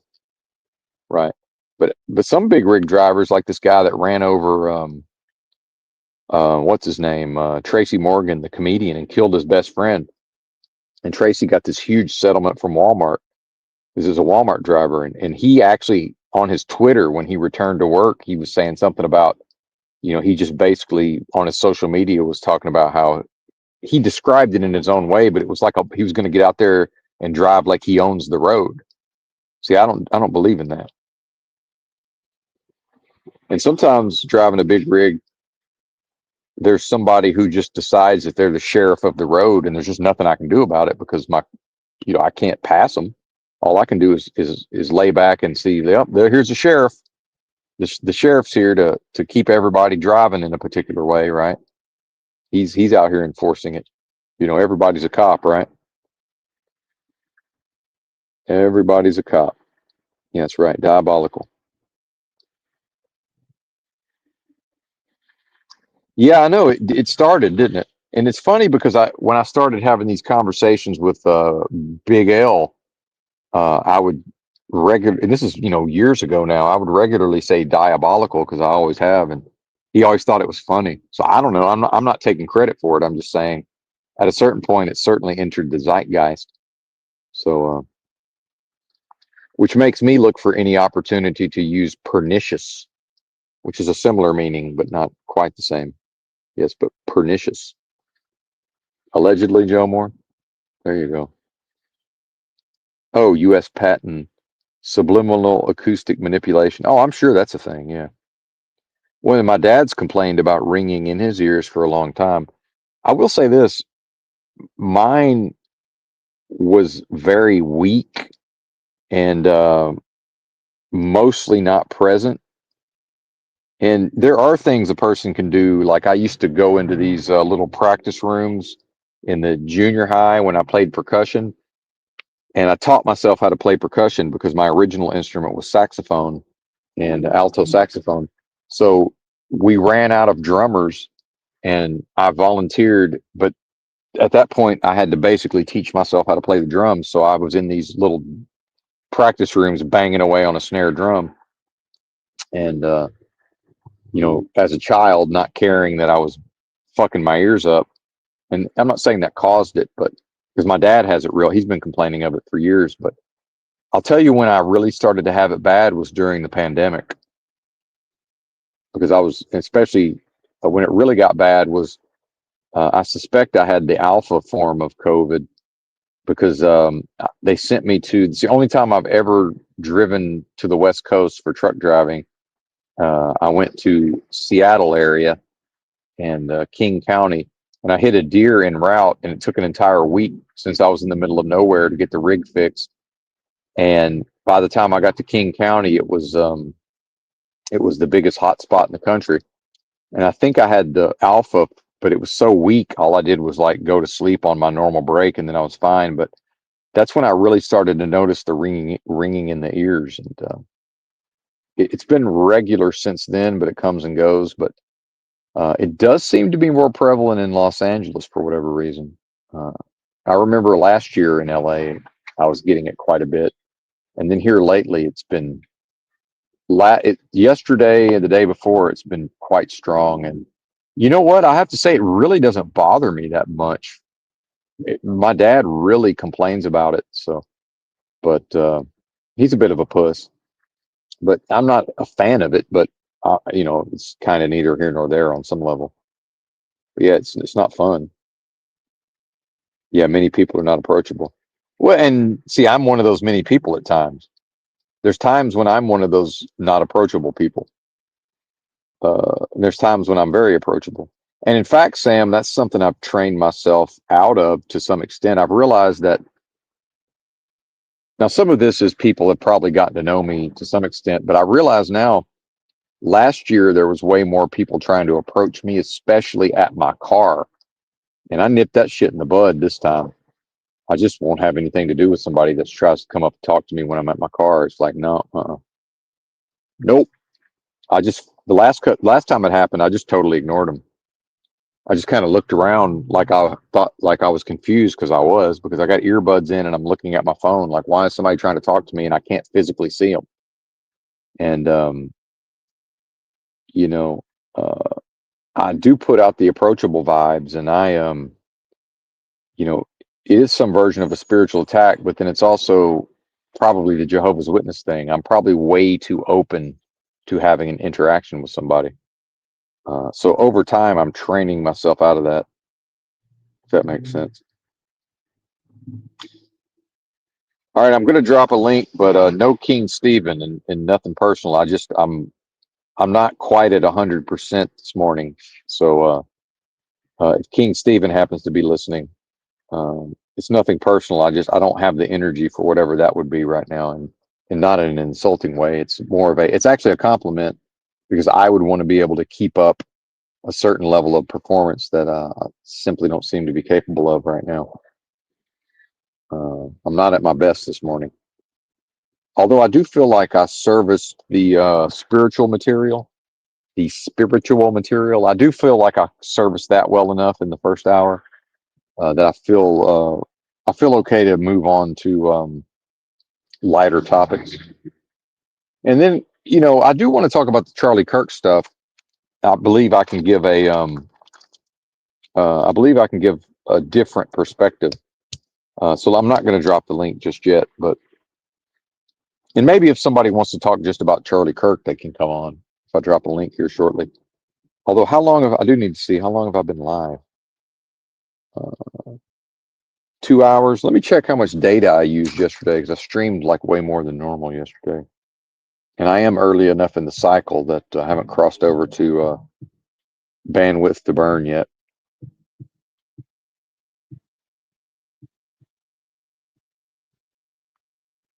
Let's see. Yeah, I'm only 20. I'm only 8 days in.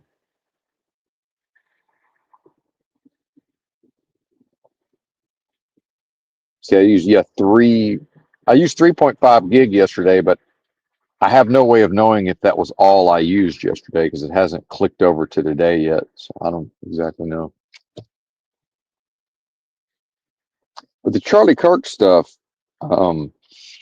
and see, I noticed when I was talking about this new Paul Thomas Anderson movie with Leonardo DiCaprio and Benicio del Toro and some lady actors. I should probably know their name, but I don't. And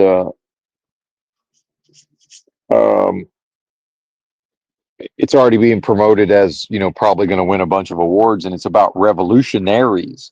It's not necessary. It doesn't seem to be. I watched both the trailers. It doesn't seem to be about the actual revolution so much as the revolutionaries themselves. And of course, as seemingly the only white dude, Leo's kind of seemingly playing the foil to some, or playing the boob to some extent. But he'll probably end up being the hero, right? That's usually the way it works out. But um, and it's called One Battle After Another, based on a Thomas Pynchon novel, apparently. And I think it's worth watching the two trailers personally, but just to see. So the timing of this with the, more and more people on these normie channels, people in the comments talking about revolutions and uprisings, and then, um, this false notion that when things get bad enough, of course, the proletariat will rise up and throw off the chains of the oppressor. And my thing is, well, if we apply logic and reason to that, uh, that only would be possible if I can make the case that it's already been bad enough for quite some time. That actually proves that there will never be a moment when it's quote bad enough for the uprising. Meanwhile, there might be an uprising, but if we look at the writings attributed to Theodore John Kaczynski, the Unabomber, then that leads us, who again, well, I'll describe his intelligence, but I'm convinced as a result of reading his writings that um, any uprisings that occur from within the system itself uh, will only ever serve to further strengthen and perpetuate the system itself. So there may, in fact, be revolutions and uprisings, but just like the George Floyd stuff, that could be viewed as a revolution or an uprising. And in fact, what was the function of the George Floyd riots? It was so much pressure and tension had built up like a powder keg within society. That was a way to vent, much like a if anybody's ever used a pressure cooker, well, it has a vent valve. So if something goes wrong, the pressure can ventilate so it doesn't literally explode. So I would view if there is some sort of uprising, and I don't mean protests, I mean actual something that represents an uprising. My view of that would be a venting of that pressure. And who does that benefit? Or what? That benefits the system. It's because the system is taking advantage of a certain amount of built up pressure and tension across the board. And when that reaches too high of a level, these are ways to ventilate that, right? So the timing of this movie, the Charlie Kirk stuff, the graphic nature of the film, which unfortunately I ended up watching only a brief few seconds of, but I wish I hadn't. And then this event on this train in Charlotte, if you folks are aware, certainly we're all aware of that by now, I would imagine. I seem to have caught that fairly early. All of these things taken together, the writing is seemingly on the wall in some way. But so I saw a channel yesterday, a normie channel with two, intel, and some of this stuff I watch not because I'm interested, just sort of for informational purposes. And so I only watched the intro of the video, but these two, seemingly college educated, maybe mid-30s white guys, well, they're talking about that, well, these younger generations, their expectation is that the younger generations are going to rebel against technology itself. And I'm looking at this going, well, there's a guy called Ted Kaczynski, and he was more intelligent than the both of you put together. And I've read his writings, and they presumably haven't. Maybe one out of the two of them have read Industrial Society and Its Future, perhaps, or skimmed it.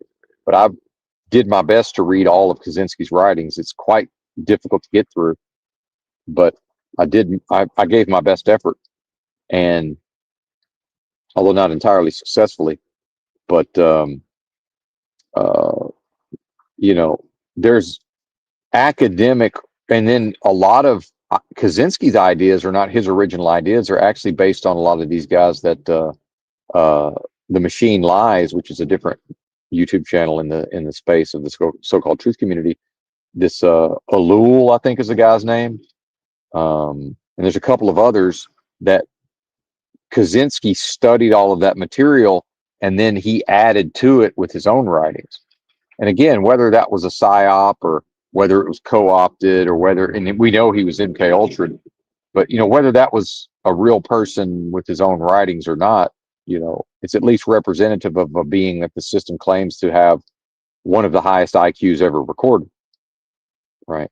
And this is what he devoted himself to, for a portion of his life, was studying and writing about these things. And it's like, but then the system, what does the system do? The system attaches it to a criminal psychopath, or the image of a criminal psychopath. So now these upstanding members of society, these 35 to 40-year-olds, well, they can't read it. See, now maybe they'll again skim, or they might have some rudimentary grasp of industrial society in its future, but to actually study the material, well, that's not going to happen because it's the writings of a madman. So we see the system very astutely preventing people to their own detriment and folly, because now we have people, and whether they know it or not, that's the behavior of syságents or system agents. Whether they know they're functioning in that capacity as a system agent, they are, because that's could potentially mislead people into this notion of, well, actually, things could be changed. Maybe some of this AI, and well, the young people aren't going to go for it. Maybe they're going to revolt against it. Well, except that has to be reconciled through the writings of Kaczynski and others. And because all of that got folded into Unabomber or Unibomber or criminal psychopath, well, now it's verboten. It's off limits. Right. So we see the games there. And then, so here I am posting into the chat. Well, according to the writings of Theodore J. Kaczynski, who had one of the highest IQs on record, like he convinced me that what you're talking about isn't even possible. So what are we even talking about? And then it gets attached to the idea of what? To destroy technology itself before it destroys humanity, right? And at this point, how many of us, and I don't mean, I just mean people, how many people who were pseudo intellectual or intellectual, and some of these intellectuals have been saying for decades now, just more or less, well, why even have humanity in the first place? And I'm not one of those types, but it's more and more based on what humanity is expressing as. It's like, well, I mean, it becomes less and less defensible, the idea of even keeping humans around. And I don't mean to try to, become a transhumanist and cross over into the elite group because a lot of these folks, when they talk about transhumanism and, leaving the planet and all of this, they just talk about it as if they're going to be invited to leave. It's like, well, wait a minute. I'm pretty sure that whoever would potentially be able to do that is not taking you along with them, right? Like, what is this idea of, well, we're going to merge with technology and do all of what well, huh? What are you talking about? Meanwhile, we already have merged with technology as I speak this into my smartphone that's in my hand as I speak. Well, we already have merged with technology. And I would say just the smartphone, just the fact that the youth have already merged with the smartphone, how are they going to revolt against something that was put in their hand more or less from day one?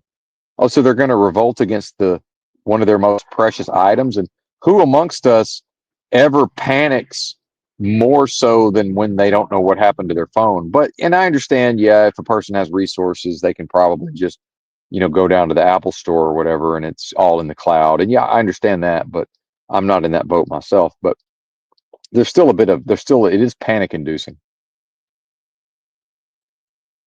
Thank you, sir. I'm being complimented around my perhaps astute observations with respect to Teddy K, Uncle Ted, and then the idea of Luigi, right? This recently, there's been a lot of attention directed towards Luigi, and it's like I feel like I've done kind of the best job of taking the concept of Luigi, because if you look at how the book 1984 ends, it says if you want a picture of the future of humanity, imagine a boot stamping on a human face forever. And I've changed that to imagine a boot stamping on Luigi's face forever.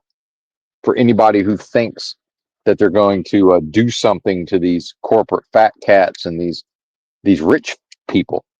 Well, the rich people are stomping on the faces of the proletariat and the working class, right? And that is in some measure what Luigi represents, is the possibility that the proletariat or working class could rise up against the ruling class. And I'm here to say it's not the masses are psychologically incapable of such a thing, at least at present. It's just simply not possible, right? So who did Luigi end up serving in the end?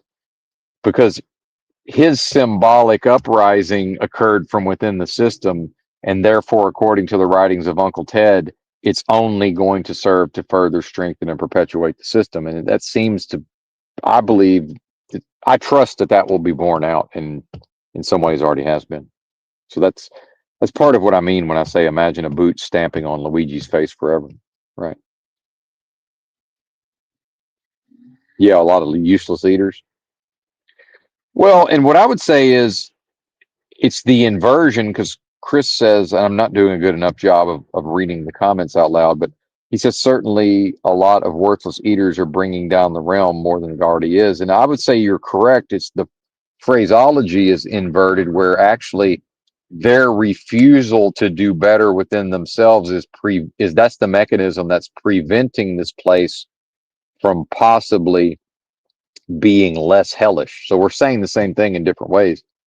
But that's my view of it, is individuals must do better. But unfortunately, the psychology of the individual is set up to accomplish everything externally at the group level. And if individuals always go into the group level and the external level where they have no power and virtually no influence, the system's got them. They are performing their own undoing in that way. And I don't mean they as a group. I mean individuals who may be performing that simultaneously. If that represents a group, then whatever that is actually engaging in the performance of its own undoing and doesn't know it. And that is to be defeated by the enemy that one would want to fight and doesn't understand that the enemy's been fighting them all along and has already defeated them. They think that uh, they think they have a government and corporations and capitalism that was designed to serve them, and somewhere along the way it got subverted and upturned, and just accidentally now it's working against them. No, it's been working against them from day one. In fact, those structures exist primarily to be the undoing of the masses of people. It's not something that was operating properly in the past because people were less degenerated, although people certainly were perhaps less degenerated. In fact, the government, the systems of business, and all of these other mechanisms, the entire purpose of them is to hold back what humanity otherwise would potentially express into. And I don't believe that's debatable. And I include religion in that. And, my own experiences with a particular channel that I've now finally, one of the few channels that I haven't clicked, don't recommend channel on anymore. I saw they were live. And yeah, I had a little buzz on because I do occasionally, although I rarely imbibe alcohol anymore, but I did. And I have to say, 3 glasses of wine, I don't recommend this. 2 would have served the same function, but it certainly seems to have assisted with some of the healing this morning. So I do have to give it credit, but not going to be a regular thing, certainly. Or, well, I shouldn't even say that, but not planning it for it to be a regular thing. But I never promised sobriety. And in fact, I don't identify as a sober person. And I think that's bullshit personally. And I suspect Christos agrees, although I'm not fishing for agreement. But, and this was part of what I got into with these people in Provo's live chat was, and I only really was able to brush up against it, but it's this idea of agreement, right? And in fact, Andrew Wilson, who I don't watch and I've only caught bits and pieces, he was invoked as an authority on how to deal with seeking of agreement, and then apparently he does it by disagree. I don't even know what Provo was trying to say, but that's fine because I'm the one who was out of the loop. I'm sure he was right on the money, and that's not sarcasm. I just sound sarcastic because I caught the fucking gale force winds of Reality Bites. I was the perfect age when that movie came out, and a movie entirely fucking performed via sarcasm, almost entirely. But and Daria is my spirit animal. But I just typed. I don't recognize the authority of Andrew Wilson. So and this has been very helpful with the unlocking of the achievement within the world of death and the game of lies of true knowledge of self, knowing what I am, which is what I am is representative of supreme authority. And if I recognize the intellectual or pseudo-intellectual authority of a logical fallacy of an appeal to authority via Andrew Wilson, that's me treating blessing as if it were a curse, because within myself, I have access to at least a symbolic representation of supreme authority. And if I manage to unblock my own internal blockages, I have access to supreme authority. Again, what is that, Christos?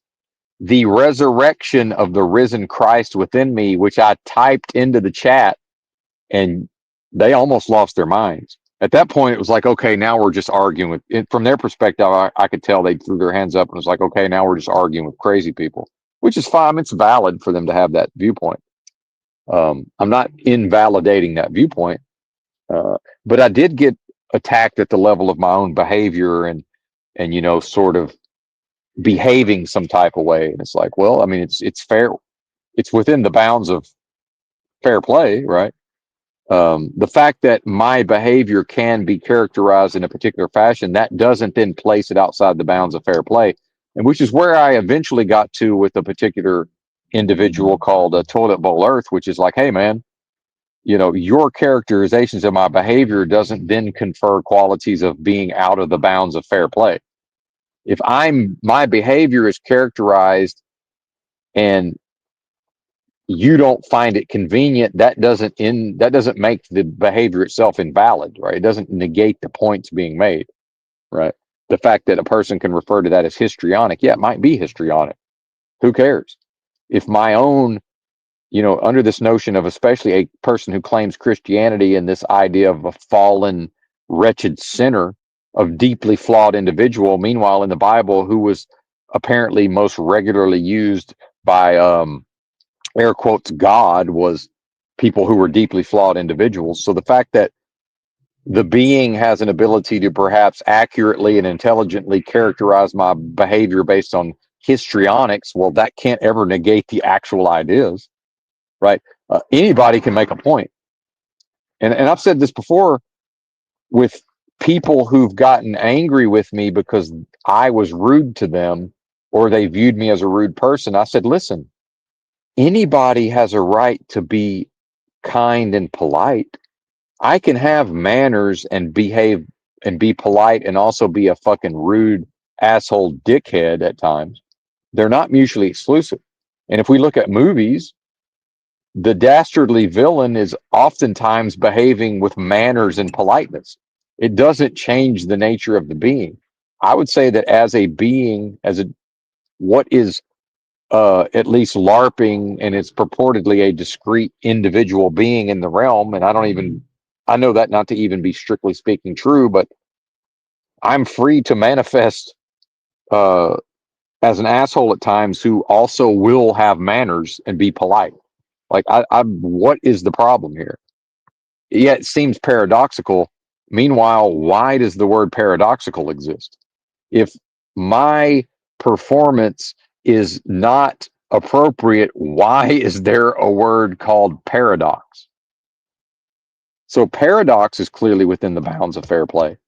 Otherwise, there wouldn't be a word called paradox, and hopefully we all know what that means. Just imagine. There you go. What's up, Mark? Good to see you. Mr. Basket. Now I got to look up the meaning of the word paradox because I forget sometimes what these words mean. Like I had a quite autistic friend one time who just really couldn't accept that I don't like cheese except on pizza. And I'm like, it's a paradox, brother. He just couldn't understand. I said, it's a paradox. There's a reason why there's a word called paradox. An apparently self-contradictory statement which can only be true if it is false and vice versa. It also means a counterintuitive conclusion or outcome, a claim that two apparently contradictory ideas are true, a thing involving contradictory yet interrelated elements that exist simultaneously and persist over time, a person or thing having contradictory properties, an unanswerable question or difficult puzzle, particularly one which leads to a deeper truth. Interesting. The only way out is through. The only way out is through. Isn't that interesting? And there's always exceptions to everything, even that statement, of course. A state in which one is logically compelled to contradict oneself. See, uh, in which case, I once uh, painted on a Discord back when I was still insane enough to entertain the phenomenon that is unto itself that is Discord. I painted somebody into a corner where, in order to avoid expressing paradoxically, I asked them, so are you telling me that World War II never happened? And they said yes, because it was the only way for them to um, get out of the corner that I was seeking to paint them into. And I said, all right, fair enough, because I can't prove that World War II happened. Yeah, I understand that I've talked to people who claim to have served in it, but that doesn't prove that there was a World War II. So you got me there, buddy. Some people will do almost anything to not lose an argument. But what did I say? I didn't characterize his behavior. I didn't say, well, you're being very pedantic, sir. I said, fair enough. If you're willing to go there, I can't really do anything but surrender. You wriggled out of the trap I thought I set for you. Good on you. Yeah, Mark's a real one. That's right. Mark is a real one. And, what I like about Mark is, and again, I've been saying for a long time on this channel, I don't, and again, I'm certain, show me a human, I'll show you a hypocrite. But generally speaking, I'm not, I like to be agreed with. Everybody does. But, you know, it's absolutely possible to get along with people that we don't agree with. So what I appreciate about Mark is that he will absolutely get along with people that he doesn't. There doesn't need to be agreement for us to get along, right? And he can, and I know because I go to other channels where occasionally, I'm singled out, and the broadcaster will start to address me, and it does feel some type of way. I know. So, you know, just the ability to put up with kind of being, you know, the broadcaster having a go at you, right, from time to time, to deal with that and just sort of roll with it. That's a valuable talent in my view. It's a practice, certainly, and it was not on display on Provo last night. But if you rewind to the start of the stream, I never fully made the point, but I actually checked myself in the first probably 30 minutes of the stream, and I'm going to need to go back and listen to that, and I might transcribe it and really pull out the meat of that. Is that I actually had performed earlier in the day the exact same thing that was performed against me later that day. And so there are lessons to be learned there, right? Otherwise, what's going to happen? I will become more like them. And that's not an option because Benton's path is progress. So that's simply not an option.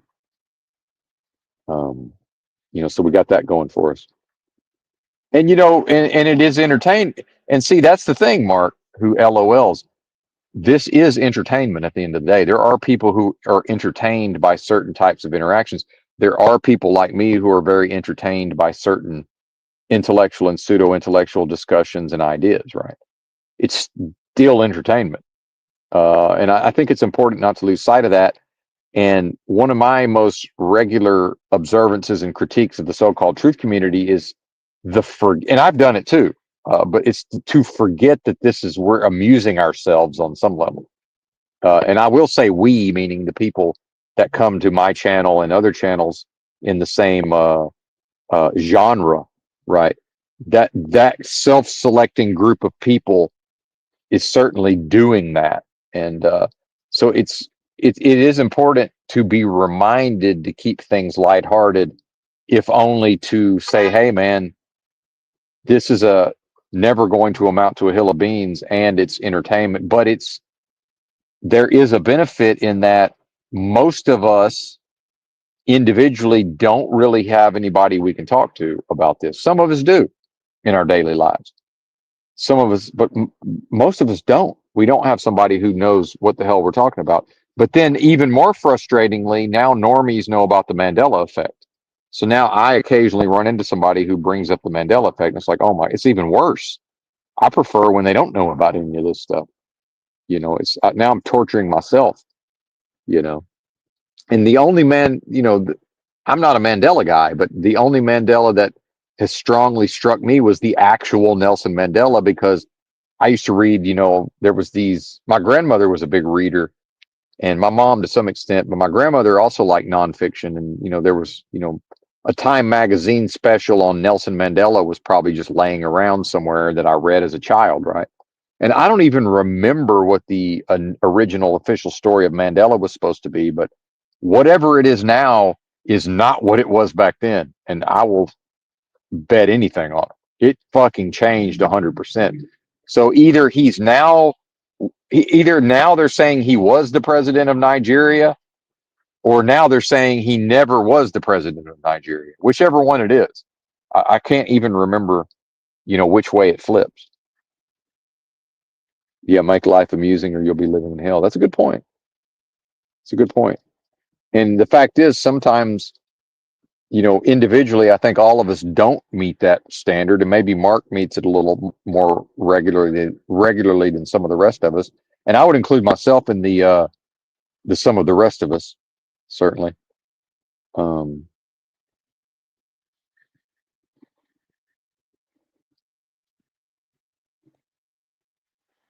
and that's okay, as long as I know that I have that propensity. Now I have something to work with. Greetings from the gulag of a cannabis flower factory. Thank you for your radio show, sir. Thank you for being here. And thank you for your efforts in the cannabis flower factory. Certainly, many people will experience the benefits contained therein. So good on you.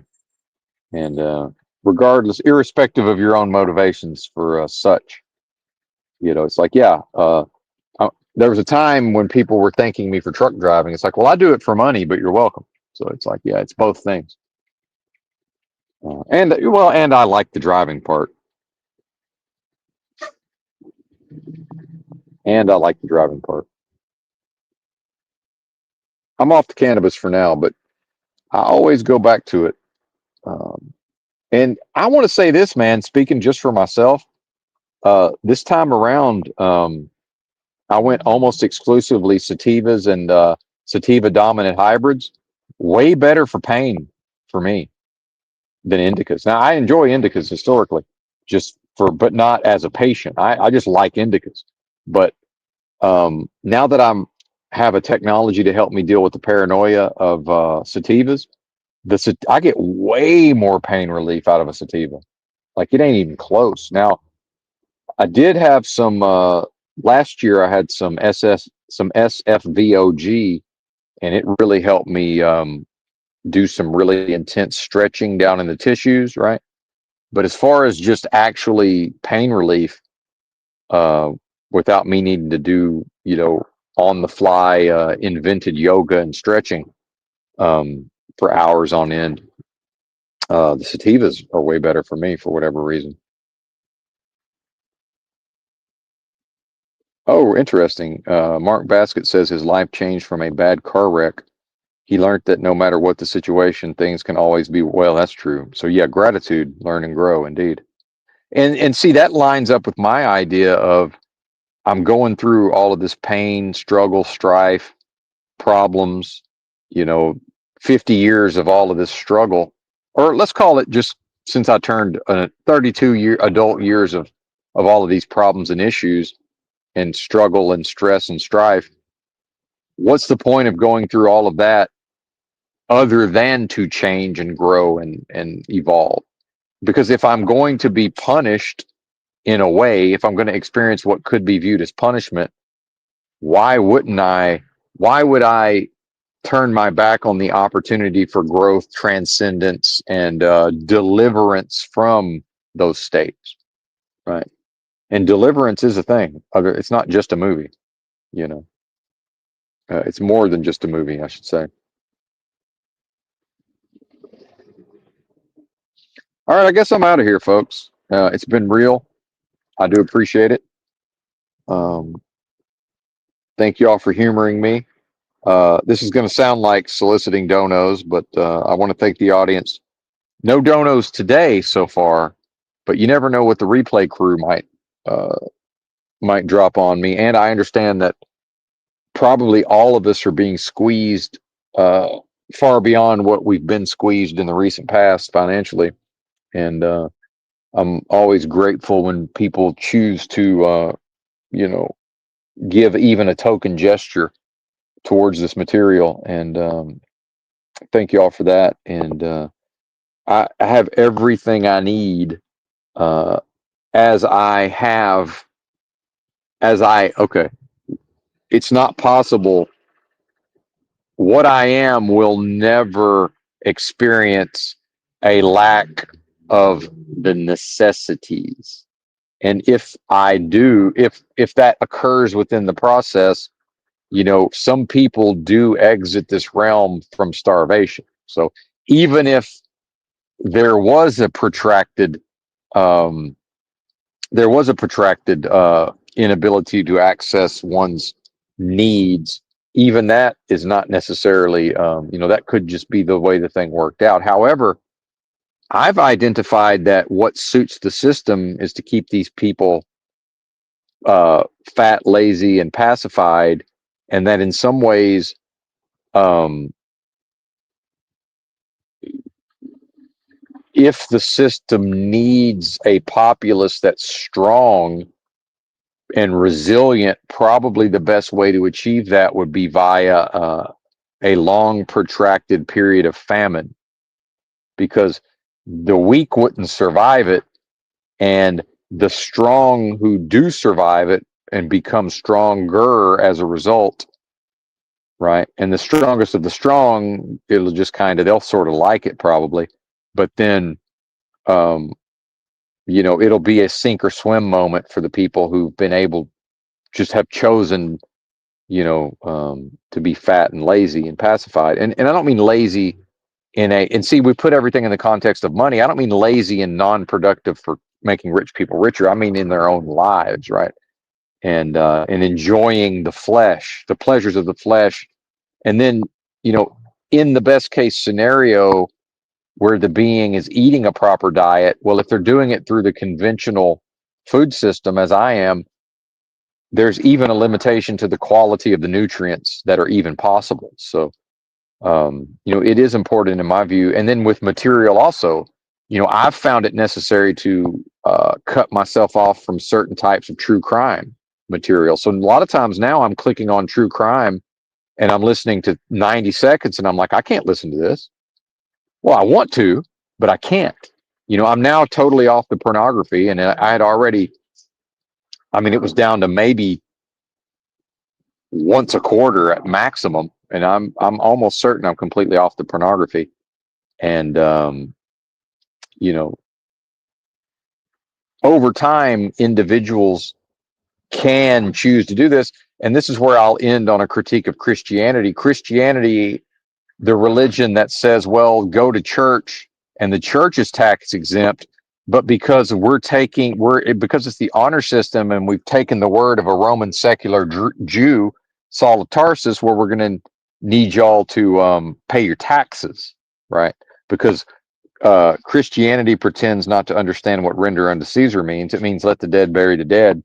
Meanwhile, if you ask people what did Jesus do for a living, they say he was a carpenter. When in the book, there's no accounts after baptism. Jesus did not work a job, did not pay taxes, and did not handle money, folks.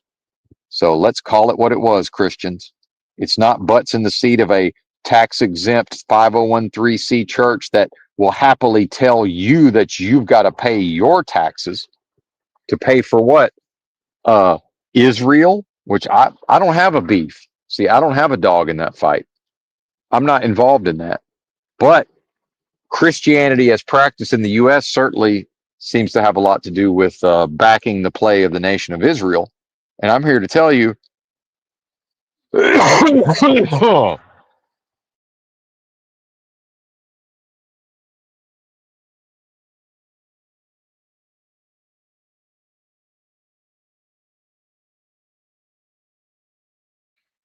I don't know what level of demon that was escaping, but he had enough with the Israel talk. He got up out of here. Whatever that was, took its leave. Oh my goodness. Woo! What a blessing. We're going to get all of these demonic entities up out of here. And at this point, it may not be the personalized entities so much as the. Now, maybe that was whatever was hanging around thinking maybe we was going to look at some porno eventually. I don't know. That ain't going to happen, partner. There's no more of that, Bubba. So maybe that's what that was. I don't know.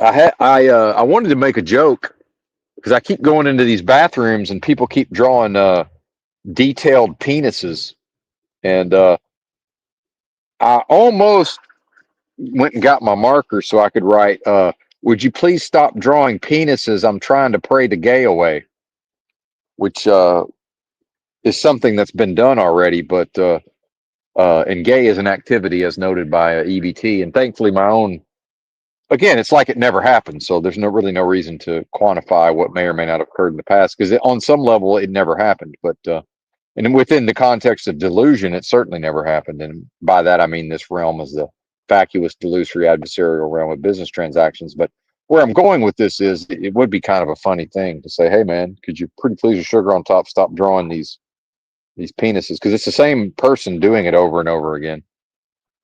Right. So maybe I will. Who knows? We'll see how that goes. But just after that, whatever that was, left the old energy sphere, I probably shouldn't be talking in such graphic terms. That's probably some level of a violation. So, am I going to have to? Is that going to necessitate a confess, repent, seek forgiveness, and forgiven? Right, and that's again, that's a mechanism of what the resurrection of the risen Christ within me. See, power in the name of the Lord Christ Jesus. Where was within me? Jesus Christ is Lord of what? My energy sphere. Certainly not this world. That ain't possible. Say Jesus, they say God is in control. Jesus, take the wheel. Well, love doesn't know anything about taking the wheel or being in control, right? So I don't know how that's going to ever work out. If God is love, how's that going to happen? Anyway, I'm out. Thanks for watching. Bye.